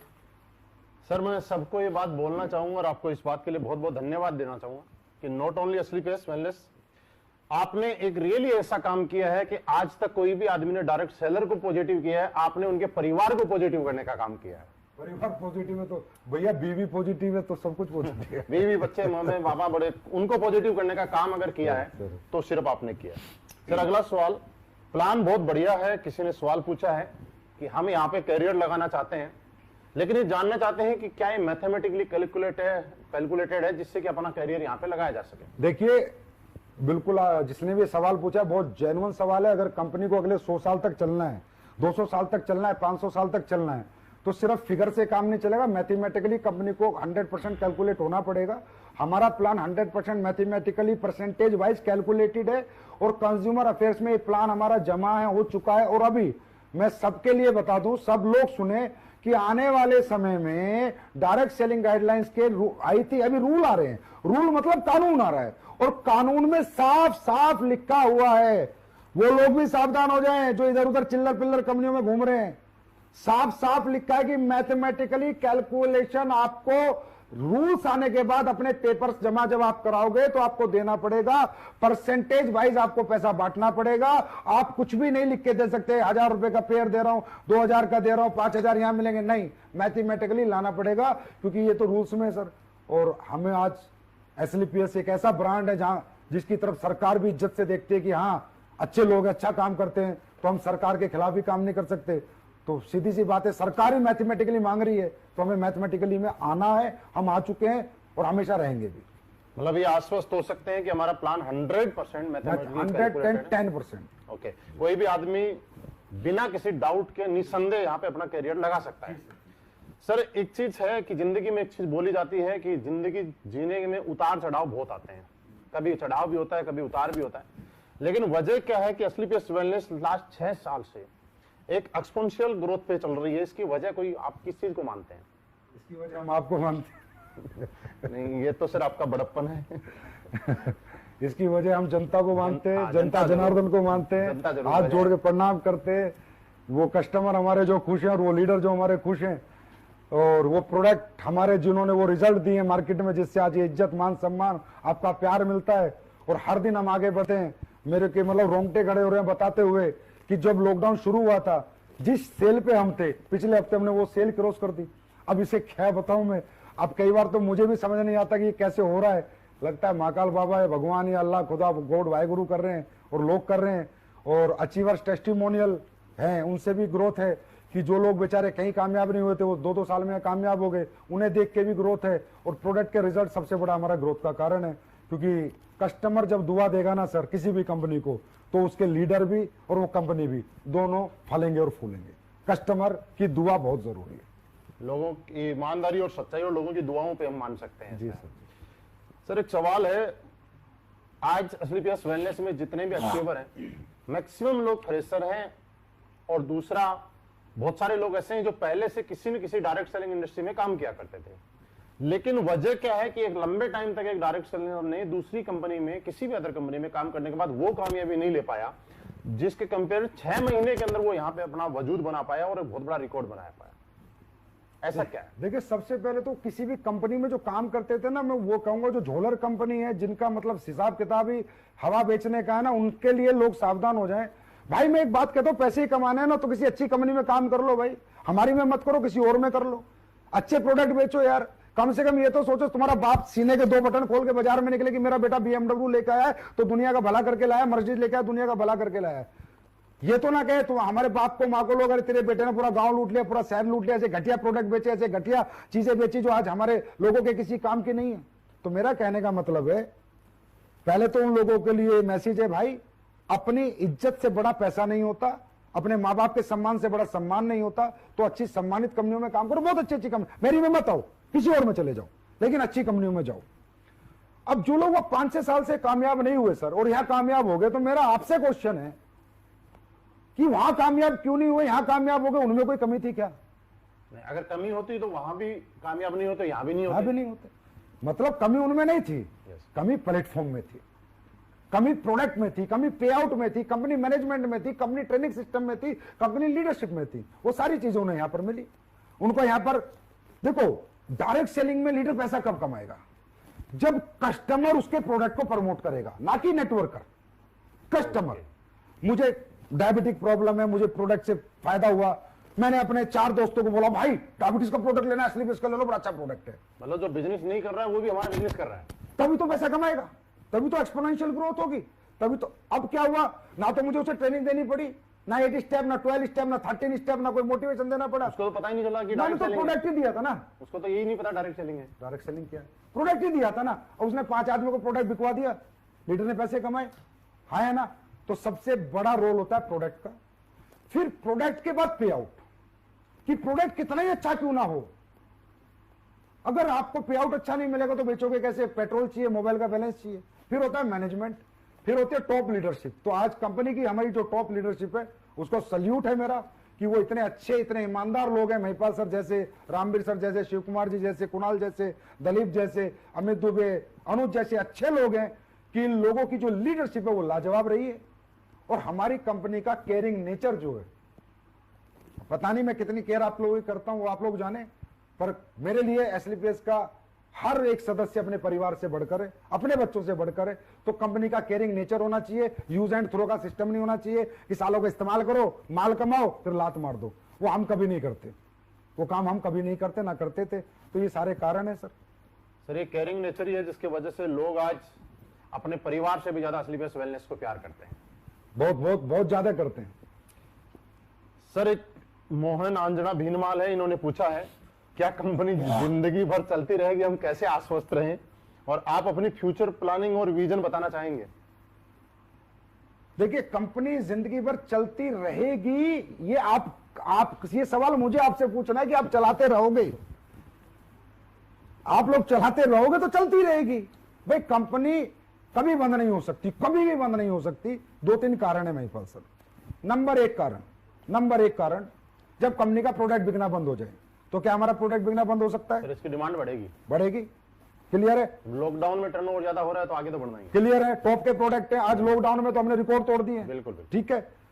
उसके बाद गवर्नमेंट के टैक्सेस खाएंगे, गवर्नमेंट बैन करेगी, तो गवर्नमेंट के टैक्सेस एसलीपीएस के जिसका दिल करे, अगर कोई हमारी कंपनी में सीए सीएस हो, जाइए भैया ऑनलाइन देखिए हम टीडीएस टाइम से देते हैं नहीं देते, जीएसटी देते हैं नहीं देते, क्या गवर्नमेंट का 5 पैसा हमने रखा है। बड़े बड़े अच्छे प्रोफेशनल लोग हमारी कंपनी में ज्वाइन है, खुद जाके चेक कीजिए। अगर गलत मिलते हैं सर आप फोन करके बताइए, संजीव कुमार सर आप झूठ बोलते हो कैमरे के सामने बैठ के। 1 भी रुपया गवर्नमेंट का आज तक मैंने नहीं रखा। पहले देता हूं 2 दिन पहले, तो गवर्नमेंट का पैसा नहीं रखूंगा तो गवर्नमेंट मुझे कभी डिस्टर्ब नहीं करेगी। जो डायरेक्ट सेलिंग के रूल्स हैं वो सारे हमारी कंपनी में फॉलो होते हैं, इसलिए हमारी कंपनी थोड़ी स्ट्रिक्ट है। आपने देखा होगा केवाईसी प्रोसेस, ये प्रोसेस, वो प्रोसेस, ज्वाइनिंग प्रोसेस सब स्ट्रिक्ट है। क्यों? पूरे 100% रूल फॉलो करते हैं गवर्नमेंट का, कंज्यूमर अफेयर्स का। अपग्रेडेशन कंपनी का टाइम टू टाइम करते हैं। और भैया अगर कंपनी को जाना ही होता तो कंपनी इतनी बड़ी बड़ी मैन्युफैक्चरिंग यूनिट क्यों लगाती? मैंने पहली जो यूनिट बनाई थी उसमें लगाए थे मेरे ख्याल 12 करोड़, फिर अभी जो यूनिट बनाई है उसमें लगाए 7-8 करोड़, और अब एक यूनिट आपकी और बन रही है जो 50 करोड़ की बन रही है, जो इस साल बन के तैयार होगी। 50 करोड़ 50 करोड़ महिपाल जी जयपुर में बन रही है। मतलब आप ये देखिए 2200 9 दुनिया 18,000 1 लाख स्क्वायर फीट की, 1-1.5 लाख स्क्वायर फीट की फैक्ट्री बन रही है बड़ी। इस फैक्ट्री को हम बना रहे हैं बाहर की कंट्रीज के लिए। बाहर की कंट्रीज में जो हमारा प्रोडक्ट जाएगा, क्योंकि वहां पैकेजिंग के कई लफड़े हैं, तो पैकेजिंग अच्छी हो। तो कहीं ना कहीं आप ये मैसेज दे रहे हैं कि आने वाले टाइम में हम विदेशों में भी काम करेंगे। तो मैं 50 करोड़ रुपए की फैक्ट्री क्यों बना रहा हूं? इसलिए बना रहा हूं आके कोई भी आओ जयपुर में देखो, पहली छत डल चुकी है, दूसरी डलने वाली है अभी। कितनी बड़ी फैक्ट्री बना रहा हूं। तो अगर मैं 3-3 फैक्ट्री बना रहा हूं, अच्छा ये बताओ, ये 10-12 करोड़, ये 6 करोड़, ये 50 करोड़, ये 60-70 करोड़ रुपए थे, तो मैं प्लॉट खरीद लेता, फ्लैट बना लेता, गाड़ियां खरीद लेता, विदेशों में अपनी प्रॉपर्टी खरीद लेता। अगर मेरा विजन ही ना होता, मैं फ्यूचर ही ना देखता, मैं और कंपनियों की तरह, अब वो और कंपनियां बोलती हैं अपनी मैन्युफैक्चरिंग यूनिट लगाने का क्या मतलब है? अबे मतलब है ना, खर्चा करना पड़ता है, साला लगा के दिखाओ, इधर उधर से माल ले रहे हो, अपना कुछ है क्या? अपना कुछ ला के दिखाओ, अपना माल बना के दिखाओ, पैसा लगेगा। 70 करोड़ लगाया इधर, 70 करोड़ विदेशों में इन्वेस्ट कर देता संजीव कुमार, लेकिन नहीं, ये जनता की कंपनी है, मैंने जनता के लिए बनाई है, पब्लिक के लिए बनाई है, और हमेशा पब्लिक के लिए ये कंपनी जिंदाबाद रहेगी, और मैं ऐसे ही पैसे खर्चा करता रहूंगा। तो अब 3 यूनिट बनाई है, 70 करोड़ लगाए हैं, तो इसका मतलब फ्यूचर है, विजन है, चलना है, लोगों को कैरियर देना, भविष्य देना, इसलिए तो लगाए हैं। कंपनी का ये मैनेजमेंट देखा आपने। और एक कंपनी बंद होने का एक सबसे बड़ा जो कारण होता है महिपाल जी, राज की बात है, अगर इधर उधर इल्लर पिल्लर कंपनी में काम करो तो उन डायरेक्टरों से जाके पूछ भी लेना कभी। एक आईडी आती है एक कंपनी में, मान लो 14,000 15,000 की, तो आईडी ना डिस्ट्रीब्यूशन होती है, टैक्स का पैसा टैक्स में, प्रोडक्ट का पैसा प्रोडक्ट में, कंपनी का पैसा कंपनी के प्रॉफिट में, कंपनी के प्रॉफिट में, लीडर का पैसा लीडर को, टूर का पैसा टूर को। जो कंपनी पब्लिक का पैसा खाने लग जाती है उसका बंद होना निश्चित है। और 99% ये झोलर कंपनी जितनी है 99% खाती हैं। जो आजकल के बच्चे खोल के बैठ रहे हैं ना, इनका यही काम है, क्योंकि पैसा आता बहुत है, बैंकों में बड़ा पैसा दिखता है, और ये कहते तो हमारा ही है, देना तो है ही नहीं। ऐसे नहीं होता, ऐसे ही ये कंपनियां चल नहीं पाती। अब जैसे मैं अपने बताता हूं, एसबीआई बैंक में मेरा अकाउंट नंबर में अगर कोई चेक कर सकते तो चेक कर लेना, कंपनी के टूर के पैसे हैं। आईसीआईसी बैंक में sales incentive, sale performance, government के टीडीएस के पैसे हैं। एक्सिस बैंक में मेरा पूरा जीएसटी का पैसा है, एक एग्जांपल बता रहा हूं, समझे। एचडीएफसी में मेरा प्रोडक्ट के वाले को पैसा जाता है, और कोटेक का जो अकाउंट है वो मेरा है, मेरा प्रॉफिट आता है। इस तरह हम डिस्ट्रीब्यूट कर देते हैं, आपके 100 एसपी आते ही ऐसे बांट देते हैं। हमारे पैसे पे हमारा हक होता है, उससे हम डेवलपमेंट करें, उससे हम फैक्ट्रियां बनाएं, लेकिन आपके पैसे को हम टच नहीं करते। जिसका दिल हो जब आके अकाउंट देख लेना, इतना ओपनली कोई बात नहीं करेगा। मतलब ये बहुत अंदर का राज है। इससे ये भी समझ सकते हैं कि हमारी कंपनी का कितना बड़ा फ्यूचर है, ये भी अंदाजा लगा सकता है। और कोई आदमी ये भी सोच सकता है, आज आपने बातों में एक चीज जरूर बता दी कि आने वाले टाइम में वो भी होगा कि विदेशों में एसलीपीएस वेलनेस की भी 1,00,000% होगी सर, उसकी पूरी तैयारी है। सर एक चीज है, किसी ने बार बार लिखी है कि आप स्टेज के माध्यम से, मीटिंग्स के माध्यम से कहते हैं हमारे इथिक्स हैं, वैल्यूज है, प्रिंसिपल है। मैं आज पब्लिक के लिए सामने ये जानना चाहता हूं कि आपके ऐसे कौन से इथिक्स हैं, वैल्यूज या प्रिंसिपल हैं जो बाकी लोगों को आपसे अलग करते हैं। अच्छा, बाकी लोगों से आपको अलग करते हैं, बाकी लोगों से अलग क्या माने? किस मूड में आए हो आज आप ये बताओ पहले। मैं सिर्फ लोगों के ही सवाल लेके आया हूं। सारे मतलब आप पूरी पोल पट्टी पे आ चुके हो आज तो। हाँ? मौका कभी कभी मिलता है। महिपाल जी, हमारे एथिक्स और वैल्यूज अलग हटके हैं। जो आज तक 20 साल 25 साल से जो त्रस्त रहे हैं नेटवर्कर, परेशान रहे हैं कंपनियों से, तकलीफें रही हैं ना, वो तकलीफें देखो हमने प्रोडक्ट से, पे आउट से दूर की हैं और अपने कुछ प्रिंसिपल से दूर की हैं। जैसे मैं एक पहला प्रिंसिपल बताता हूं। आप कई कंपनियों में देखोगे पूरा स्ट्रक्चर का स्ट्रक्चर शिफ्ट हो जाता है एक सीनियर अपलाइन के कहने से। कंपनी का एक टॉप अपलाइन जिसका धंधा सबसे ज्यादा आता है, वो डायरेक्टर को आता है, जाके डराता है, ये बंदे का धंधा इधर कर दो। डायरेक्टर कहता है भाई साहब हाँ, क्योंकि तुम्हारे धंधा सबसे ज्यादा आता है, तुम्हारे सलूट हम कर देंगे। इधर ऐसा नहीं चलता। हमारी कंपनी में अगर आपने अपनी आईडी ग्रीन करा दी, इस पूरी पृथ्वी पर कोई ताकत नहीं है उस आईडी को डीएक्टिवेट करा दे बिना आपकी मर्जी के। आपका मर्जी नहीं, मेल नहीं चलती, आपका स्टैंप पेपर होता है, 100 रुपए का नोटरी होके आपका साइन मैच होता है कि ये आदमी जो एक्टिवेट करा रहा है यही है, कोई और है। एक आईडी की मैं ताकत बता रहा हूं। एक आईडी नहीं है, एक आदमी का फ्यूचर है सर, यहाँ कैरियर है। ऐसे तो कल को कोई भी लीडर घमंड में आके किसी को लड़ाई हो जाए तो किसी को भी बर्बाद कर देगा, तो वो बर्बाद हमारे यहाँ कोई लीडर किसी को नहीं कर सकता। कोई शिफ्टिंग नहीं कर सकता, क्रॉस लाइनिंग यहां पर नहीं होती। आपने भी देखा होगा, 4-5 साल से आप हमारे साथ हो। क्रॉस, कितना ही बड़ा लीडर हो, कितना ही बड़ा बिजनेस दे रहा हो, मुझे कोई बिजनेस से लेना देना नहीं। बात है लोगों की जिंदगियों की। क्रॉस लाइनिंग नहीं होगी जब तक रियल, हाँ कोई ऐसा केस है कोई छोड़ छाड़ के चला गया, उसके लोग फिर आना चाहते हैं, वो एक अलग बात है। लेकिन अगर रियल इथिकल बंदा है उसके साथ कभी भी गलत नहीं होगा। हमारे यहाँ कोई रिन्यूअल फीस नहीं हुई, पहले दिन से कोई रिन्यूअल हमने नहीं ली है हमारे यहाँ पर। और तो छोड़ो सर, फ्रेंचाइजी लेने वाले लोग है ना, कोई सिक्योरिटी फीस नहीं लेते हम। अच्छा, हाँ जी। और फ्रेंचाइजी के एग्रीमेंट में ये लिखते हैं कि भाई तेरा प्रोडक्ट बिकता है तो ठीक, नहीं बिकता तो 1 साल बाद देके जा, पैसे लेके जा। 5 पैसा लायबिलिटी एसलीपीएस वेलनेस पे हिंदुस्तान में कोई नहीं कह सकता। ये हमारे एथिक्स हैं। हमारे एथिक्स हैं कि अगर आप हमारी कंपनी छोड़ के भी चले जाते हो तो भी हम आपको फोन करके आपका सारा बचा हुआ पैसा देते हैं। अगर आप टूर पे, तो अगर मान लो आप छोड़ के चले गए, हम तो आपको टूर पे नहीं लेके जाएंगे, लेकिन टूर का पैसा देंगे आपको बुला के। भाई साहब आप चले गए, आपको हमारी कंपनी अच्छी नहीं लग रही, आप दूसरी कंपनी में चले गए, भाई साहब आपने हमारे यहाँ जो मेहनत करी है ना, आप अपना मेहनताना लेके जाओ, कोई बात नहीं, आप चले गए, आपको हमारे साथ दिल नहीं लग रहा, पर हम आपका हक का पैसा कभी नहीं खाएंगे। ये एसलीपीएस है सर, ये एथिक्स है, ये प्रिंसिपल है, ये वैल्यूज है हमारी, जिनके साथ कोई कॉम्प्रोमाइज नहीं होता। आपको पता है आप कंपनी के टॉप अचीवर हो, क्या रियली आपने कभी प्रयास किया किसी की क्रॉस लाइनिंग कराने का? नहीं कभी किया मन में? क्योंकि आपको पता हो ही नहीं सकता। तो आपने तो खैर, आप तो बहुत अच्छे आदमी, आप तो कर ही नहीं सकते, लेकिन और बहुत लीडरों ने प्रयास किया, लेकिन उन्हें रास्ते में नेगेटिव रिजल्ट। नहीं हो सकता भाई। अगर किसी के 2 लाख चल गए और वो भैंस भी चलाएगा ना, तो भी हमारे यहाँ से चेक जाता है। और कंपनियों में क्या होता है, लीडर आते हैं आगे बोलते हैं सर वो तो भैंस चला रहा, उसके 2 लाख चल रहे, पैसे आ रहे, इसकी आईडी बंद करो, इसको ऐसे करो। हम बोलते हैं भाई जब वो आया था ना तो तुमने यही कहा था कि अगर तेरे 2 लाख चल गए तो तेरी जिंदगी बदल जाएगी। अब बेचारे की बदल गई तो यार तुम्हें क्या तकलीफ है? तो दोस्तों निश्चिंत रहो, आपकी आईडी आपकी है, इसे कोई भी हिला नहीं सकता। तो ये हमारे बहुत प्रिंसिपल है, बहुत सारी चीजें हैं, समय कम है, ज्यादा सर नहीं बता बहुत अच्छा सवाल है और लोगों को जानना भी चाहिए इसका जवाब। एक संजय कुमार है, एक मनीष जयपुरी है जो पूछते हैं आज एसलीपीएस की कॉपी मार्केट में बहुत आ रही है उनके बारे में क्या कहना चाहेंगे आप? देखो और यहाँ तक कि लोग लोगो भी बना रहे हैं उसमें भी कॉपी, फोल्डर बना रहे हैं उसमें भी कॉपी, डब्बे का डिजाइन बना रहे हैं उसमें भी कॉपी। भैया तो मान ले भाई हम हिट हो गए है ना। कॉपी किसकी होती है? जिसमें कुछ होता है, जिसमें कुछ होता है, ओरिजिनल है हम। देखिए कॉपी करने वालों को मैं सलाह दूंगा कि आप अपने खुद के आइडियाज लाएं। ऐसे आप बड़े नहीं बन पाएंगे, आप लोगों का फ्यूचर खराब कर लेंगे, लोगों की जिंदगियां खराब कर देंगे। आप वही खेल खेलेंगे जो आज से 20 साल से लोग खेलते रहे और डायरेक्ट सेलिंग इंडस्ट्री बदनाम होती रही, क्योंकि आप लोगों ने भागना ही भागना है। अब नहीं तो क्योंकि हमारी कॉपी हो नहीं सकती महिपाल जी। पहली बात, हमारी कॉपी करने के लिए 4-4 मैन्युफैक्चरिंग यूनिट लगाओ, हमारी कॉपी करने के लिए हमारी प्रोसेसिंग लाओ, हमारी कॉपी करने के लिए हमारे प्रोडक्ट में क्वालिटी लाओ, वो क्वालिटी दो जो हम देते हैं, दे के दिखाए कोई। ट्रेड सीक्रेट हमारे पास है ना, हम कैसे प्रोडक्ट बनाते हैं, फॉर्मूले हमारे पास है ना।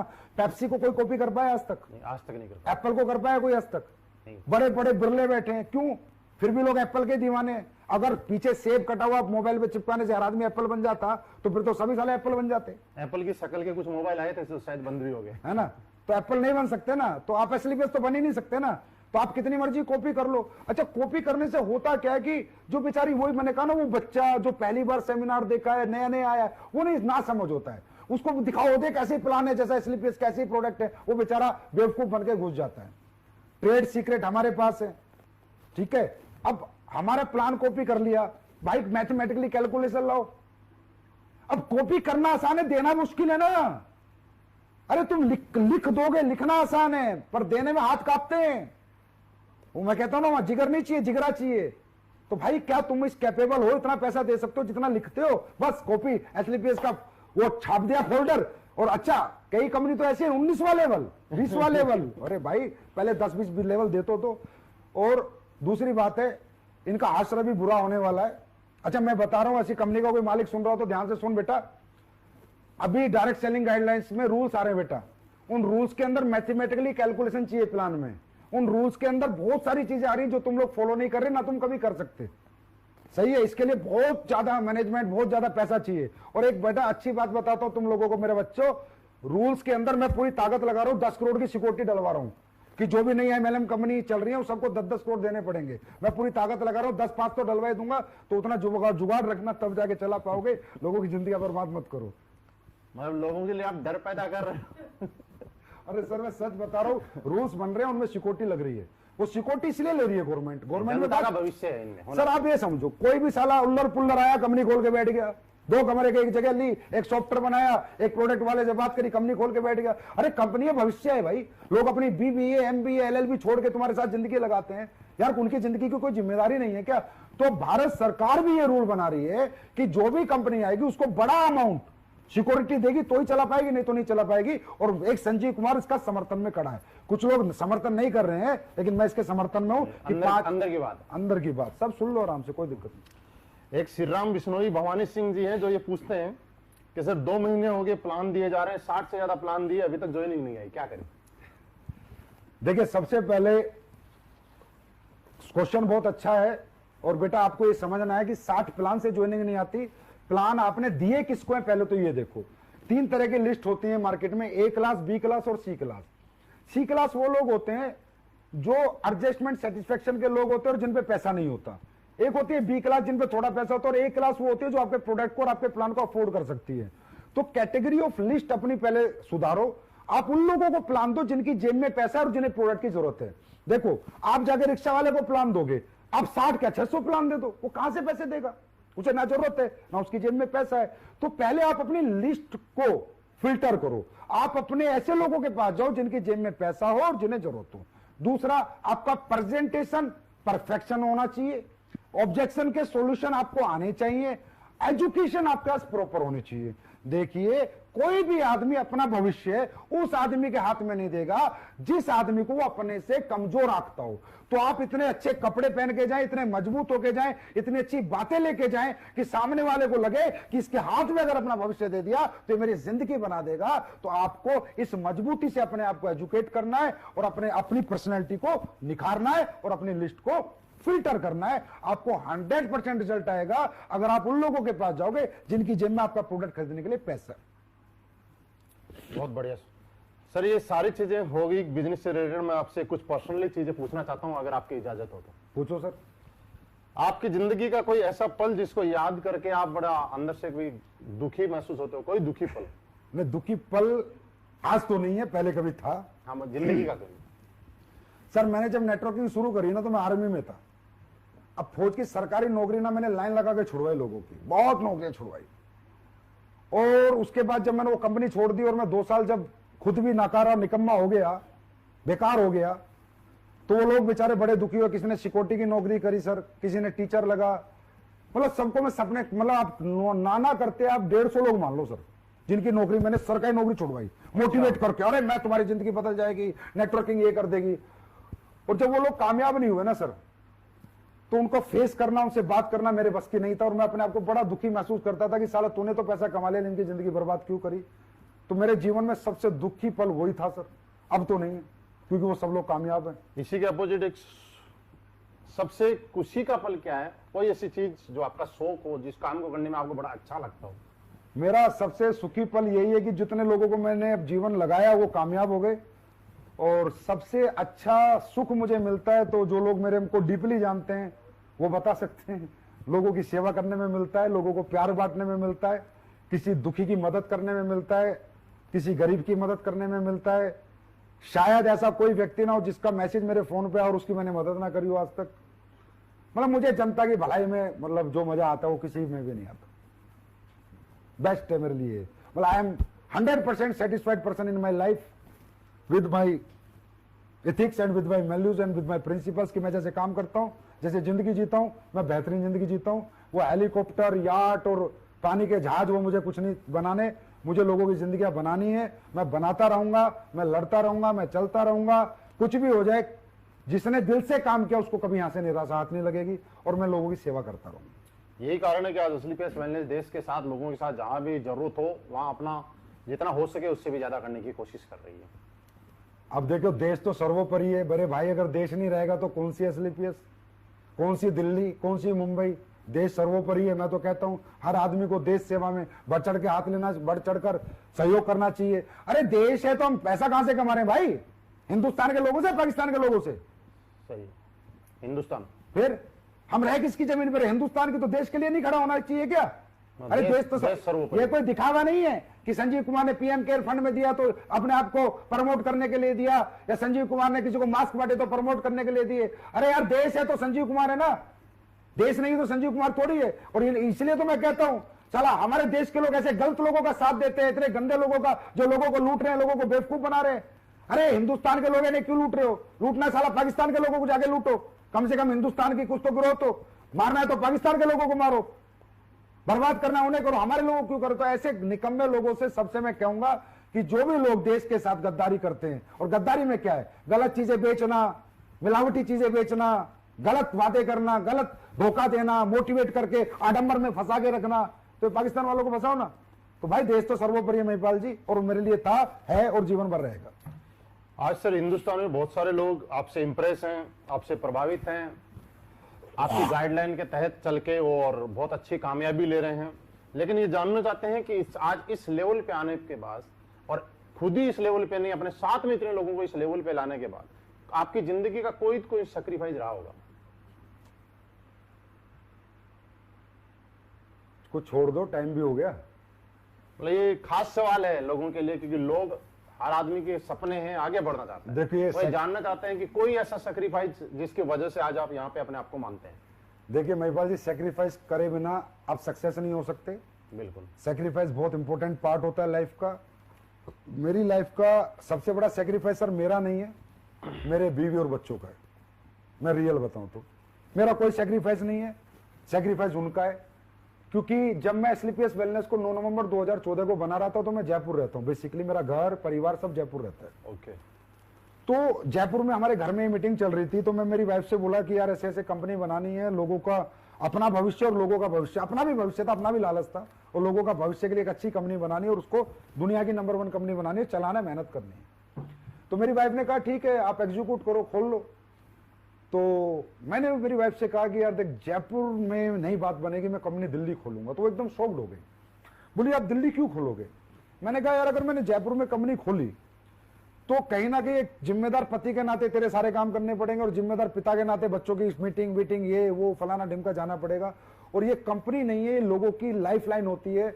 एमएलएम कंपनी नहीं होती, लोगों की जिंदगी होती है। क्योंकि लोग बहुत बड़े सपने लेके सर यहाँ आते हैं, बहुत बड़ा भविष्य यहाँ देखते हैं। कंपनी की छोटी सी गलती पे उनका भविष्य खत्म हो सकता है। तो मैंने कहा मेरी वाइफ से, उसका नाम पूनम है, मैं पूनम, या तो मैं ये काम शुरू नहीं करूंगा, और करूंगा ना तो पूरा पागलपन से करूंगा, पूरा डेडिकेशन से करूंगा। मैं लोगों की जिंदगी से खिलवाड़ नहीं कर सकता। 2 साल चलाई बंद कर दी, 3 साल चलाई बंद कर दी, और अपने ऊपर एक धब्बा लेके अपना जीवन नहीं जी सकता। मैं पूरी मेहनत करूंगा, बाकी भगवान जाने जो होगा। तो मेरी वाइफ ने कहा ओके, पहले तुम कहते थे जब तुमने नेटवर्किंग शुरू करी डार्लिंग 3 साल की बात है फिर पैसिव इनकम, अब 7 साल हो गए थे फिर बोलते डार्लिंग 3 साल की बात है पैसिव इनकम। अब उस टाइम पे हो गए थे महिपाल जी 2014 में मुझे 7 साल, सारा टाइम मिला के बोला अब पैसिव इनकम, अब तो साथ रहो, 7 साल से तो आप मेरे साथ नहीं हो, मैंने कहा बस 5-6 साल और दे दें फिर पैसिव एक इनकम, डेट और दे दी। एक डेट और दे दी। तो उसके बाद से हमने कंपनी दिल्ली खोली, क्योंकि दिल्ली में ट्रांसपोर्टेशन अच्छा था, लोगों का रीच ऑफिस के लिए अच्छा था, सुविधाएं अच्छी थी। और उसके बाद ना मुझे दिन रात काम करने का मौका मिल गया। और मुझे ही नहीं, मेरे साथी जो डायरेक्टर है अमित जी और मामचंद जी, इनके 20 बच्चे भी छुड़वा दिए। मगर बेटा तुम भी अपने 20 बच्चे दूर रखो, 3 साल तक तो कोई 20 बच्चे लाएगा ही नहीं कम से कम। हर आदमी रात के 2-2 बजे तक काम करेगा, 4-4 बजे तक काम करेगा, दिन रात काम करेगा। बीवी को बोला अब जिम्मेदारी तुम संभालो, हम कंपनी संभालते हैं। तो थैंक्स टू ऐसा परिवार, ऐसे बीवी बच्चे भाई, जिसकी वजह से आज मैं दिल्ली में रहता हूं सर। महीने में 1 दिन अपने घर जाता हूं। पिछले 6 साल से ये हालत है, कभी कभी 3 महीने में जाता हूं। तो मैं तो थैंक यू करूंगा मेरी फैमिली को। सर थैंक यू तो हम लोगों को करना चाहिए कि आप लोगों ने हम लोगों के बारे में इतना सोच के, इतना परिवार को छोड़ा, सारी चीज़ों को छोड़ा। मुझे याद है आप दिन रात एक फ्लाइट से उतरते थे, एक फ्लाइट में चढ़ते थे, एक फ्लाइट से उतरते थे, एक फ्लाइट से। मामचंद सर 4-4 बजे तक ऑफिस में, 4 बजे तक, सुबह 5 बजे तक भी उन्होंने काम किया है। बस ये आप लोगों का प्यार है और जनता का प्यार है, तो इतनी मेहनत हो जाती है। आप लोग प्यार इतना करते हो सर, मैं क्या करूं, मेहनत करने का दिल करता है। सर सब कुछ होने के बाद लास्ट का एक छोटा सा सवाल है। आप बहुत सारे लोगों ने अपना जिंदगी, अपना कैरियर एसटीपीएस वेलनेस के साथ लगा रखा है। एसटीपीएस वेलनेस के फाइटर के लिए कोई मैसेज देना चाहेंगे आप? हाँ, एसटीपीएस के फाइटर्स, आपके लिए मेरा सबसे अच्छा मैसेज ये है कि हम अच्छे प्रोडक्ट अभी कुछ लॉन्च करने वाले हैं आप सबके लिए। आप लोग दिल से, निष्ठा से, ईमानदारी से काम करें। अपने मन में नेगेटिव क्वेश्चन ना आने दें। इसलिए आज मैं आपके सामने बैठा हूं रूबरू। भाई नेगेटिव क्वेश्चन ना आने दें। अगर कोई भी नेगेटिव हो ना, कभी भी मुझसे पूछे, महिपाल सर से पूछे, किसी से भी पूछे, खुद को नेगेटिव ना होने दें। क्योंकि नेगेटिव आदमी पॉजिटिव जिंदगी नहीं जी सकता। शारीरिक दुख दे खुद को, शारीरिक खूब मेहनत करें, मानसिक सुख तभी मिलेगा। आप लोगों के पास जाते, लोग आपके पास नहीं आते। एक बंदे का एक सवाल आया था कि सर लोग नहीं आते, मैं भी पढ़ रहा था। हम लोगों को समझाते भाई नहीं आएंगे। जिन लोगों को सालों को लिपस्टिक लगा के पूरे दिन कुर्सी पे बैठने का शौक है ना, एसी की हवा में, वो लोग नहीं आएंगे। जो परिप्रयत्न कर सकता है, तड़प सकता है, धूप में तप सकता है ना, वो नेटवर्किंग करता है। एक बात बता देता हूं, नेटवर्किंग खेल नहीं बच्चों का, तेल निकल जाता है अच्छों का। तो हर आदमी नेटवर्किंग नहीं करता। अब सोचो तुम्हारे यहां पर, हमारे ऑफिस में चेक बनाते हैं लड़के लड़की तुम्हारे 2-2 लाख के, 1.5 लाख के, 25 लाख के। उनकी तनख्वाह 15,000 है। 94 लाख तक के भी सर। 94 लाख तक के उनकी तनख्वाह 15,000 है। क्यों? क्योंकि सुबह आते हैं लिपस्टिक लगा के 10 बजे, फिर आके यहाँ चेयर पे बैठते हैं, कंप्यूटर के सामने टक टक टक टक, एसी चल रहा है, चले जाते हैं। जो शरीर को कष्ट नहीं देना चाहते, अपने बच्चों के सपने, अपने परिवार के लिए खुद को तड़पाना नहीं चाहते, वो नेटवर्किंग नहीं करते। जो मतलबी सेल्फिश लोग होते हैं, सिर्फ अपना आराम, अपना सुख देखते हैं, वो नेटवर्किंग नहीं करते। और जो अपनों का सुख देखते हैं दोस्तों, वो नेटवर्किंग करते हैं, शरीर को कष्ट देते हैं। तो नेटवर्किंग वही लोग करेंगे जिनको शरीर को कष्ट दे सकते हैं। तो मेरा एक मैसेज है, शारीरिक दुख दो खुद को अगले 4-5 साल, जीवन भर सुखी रहो। दूसरा, नेगेटिव खुद को होने मत दो। अपलाइन जो बोले वो करो, ब्लाइंड बिलीव करो अपने अपलाइन पर। और हिंदुस्तान में नहीं, मैं पूरे विश्व की गारंटी लेता हूं, बेस्ट टॉप लीडरशिप एसटीपीएस के पास है। और उसके बाद आपके लिए हम एक प्रोडक्ट ये बना दिया, वायरल डॉक। एक अच्छा प्रोडक्ट बनाया आपके लिए, जो अभी कोरोना काल चल रहा है उसमें काफी इफेक्टिव है, काफी फायदा, देख सकता हूं। हाँ, काफी फायदा देगा लोगों को। तो ये वायरल डॉग है। वायरल डॉग बहुत फायदा देगा लोगों को। भगवान ने चाहा तो जो इसे पिएगा उसको वो वायरस हो ही ना, ऐसा हो सकता है, बाकी ऊपर वाला चाहेगा। बहुत मेहनत करी है, तभी 3 महीने में निकाल पाया हूं। इस पे R&D बहुत हुई है, बहुत मेहनत हुई है।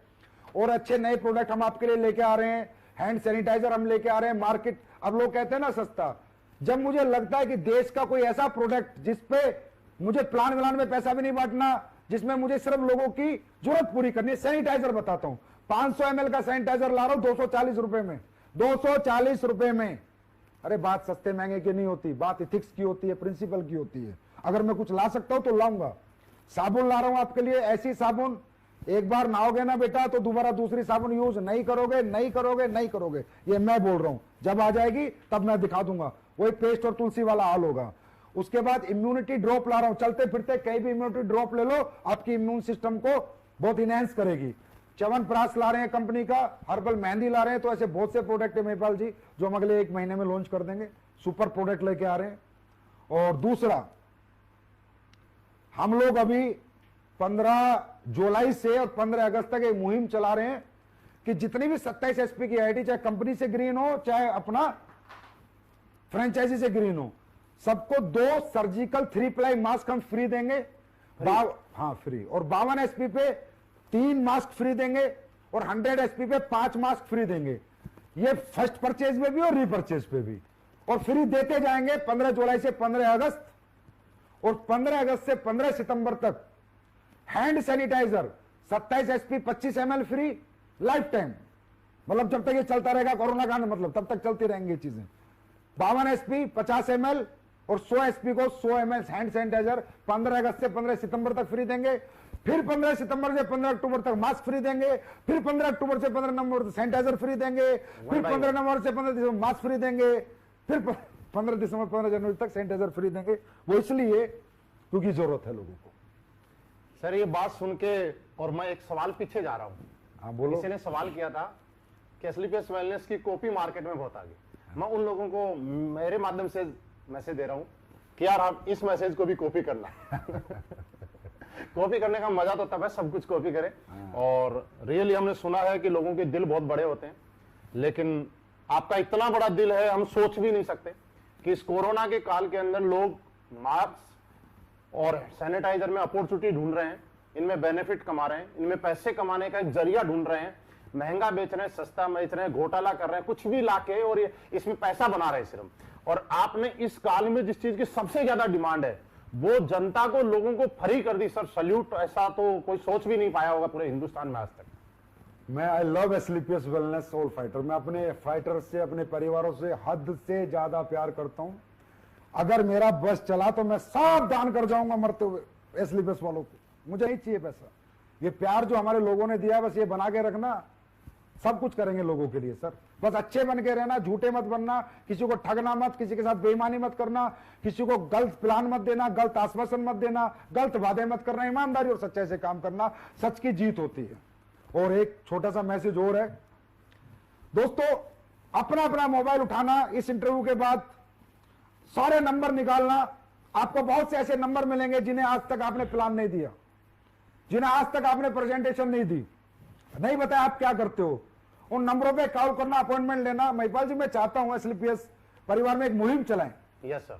मुझ में है दम, मुझ में है दम। मुझ में है दम। क्या करना होगा इसके लिए? इसके लिए सबसे पहले संजीव कुमार करेगा।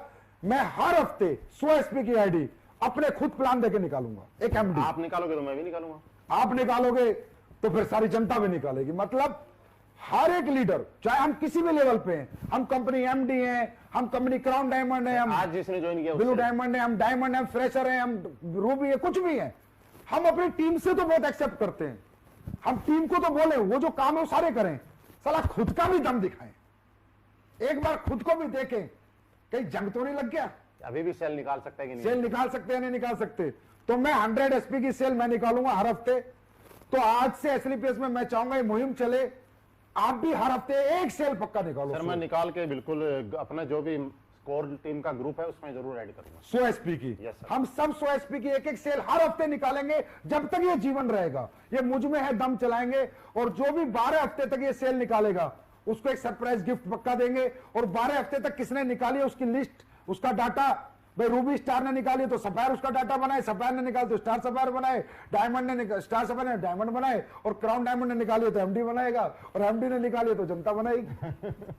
ये बहुत अच्छा आइडिया दिया सर। मुझे लगता है इस आइडिया से हमारा बिजनेस बहुत स्पीड से बढ़ जाएगा, क्योंकि लोग रियल में, मेरा ऐसा मानना है कि वो चीजें कभी कॉपी नहीं करते जैसा आप बताते हैं, उस चीज को हमेशा अप्लाई करते हैं जैसा आप करके दिखाते हैं, और आपने करके दिखाने। मुझ में है दम। बिल्कुल सर। एक लास्ट सवाल रह गया मेरा, और बहुत खूबसूरत सवाल है। आलोक शर्मा जी उन्होंने पूछा है, आज युवा ही देश का भविष्य है, आने वाले टाइम में देश कहां जाएगा ये आज के युवाओं पे निर्भर करता है, उनकी सोच क्या है और किस सोच के साथ, क्योंकि बनाने वाले वही है।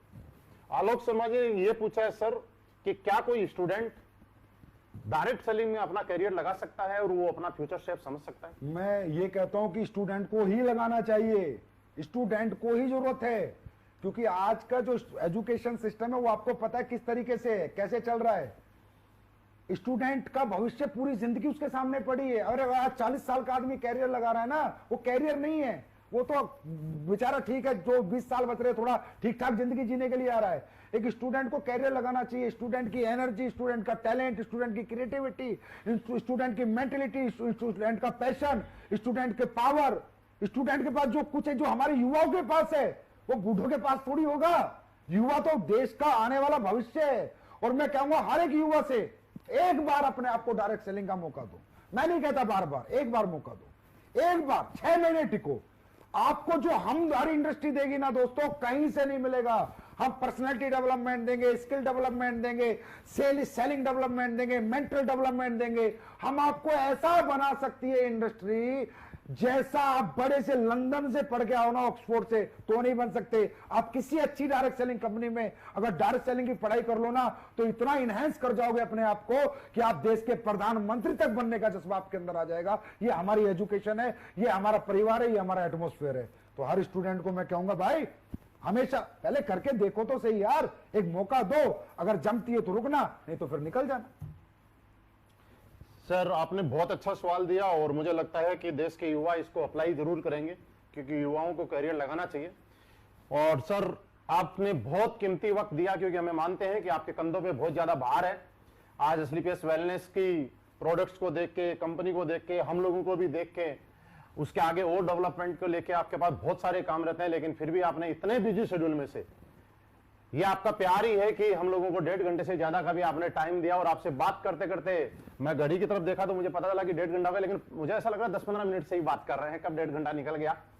आज आपने ये साबित कर दिया कि सर दिल बड़ा हो तो चाहने वालों की कोई कमी नहीं है। यही कारण है कि दुनिया में कंपनियां बहुत हैं, लेकिन एसलीपीएस वेलनेस जैसी नहीं है। दुनिया में एमडी बहुत है, लेकिन सर आप जैसे नहीं है। ये हमारा सौभाग्य है कि आपका साथ और आशीर्वाद हमें मिला हुआ है, और आपके साथ और आशीर्वाद से हम दुनिया में बड़े बड़े कीर्तिमान स्थापित करेंगे। आपने टाइम दिया सर, उसके लिए बहुत बहुत धन्यवाद sir. Thank you very much. Wish you all the best, best of luck to all of you. Thank you so much. दोस्तों आप सभी ने अपना टाइम निकाला, उसके लिए आप सभी का बहुत बहुत धन्यवाद। और मैं आपसे मिलवा रहा था, रूबरू करवा रहा था हमारी कंपनी के CEO and MD mister Sanjeev sir को। मुझे आशा ही नहीं, यकीन है, पूर्ण विश्वास है कि आप लोगों को आज के इस सेशन को सुनने के बाद बहुत कुछ जानने को मौका मिला होगा, बहुत कुछ आपने सीखा होगा। मुझ में है दम, पक्का याद रखिएगा, और मुझ में है दम, ये पक्का याद रखेंगे। और सर आपको ने हमें एक मौका जरूर दिया बातों ही बातों में, कि उन लोगों को हम एक चीज करके दिखाएंगे जो आज तक हिंदुस्तान के होके विदेशी अपनाने की तारीफ करते थे। हम लोग वो लोग बनेंगे कि हिंदुस्तान के होके विदेशों के अंदर अपने जय जयकार करवाएंगे। थैंक यू वेरी मच, बहुत बहुत धन्यवाद। Thank you very much. Thank you.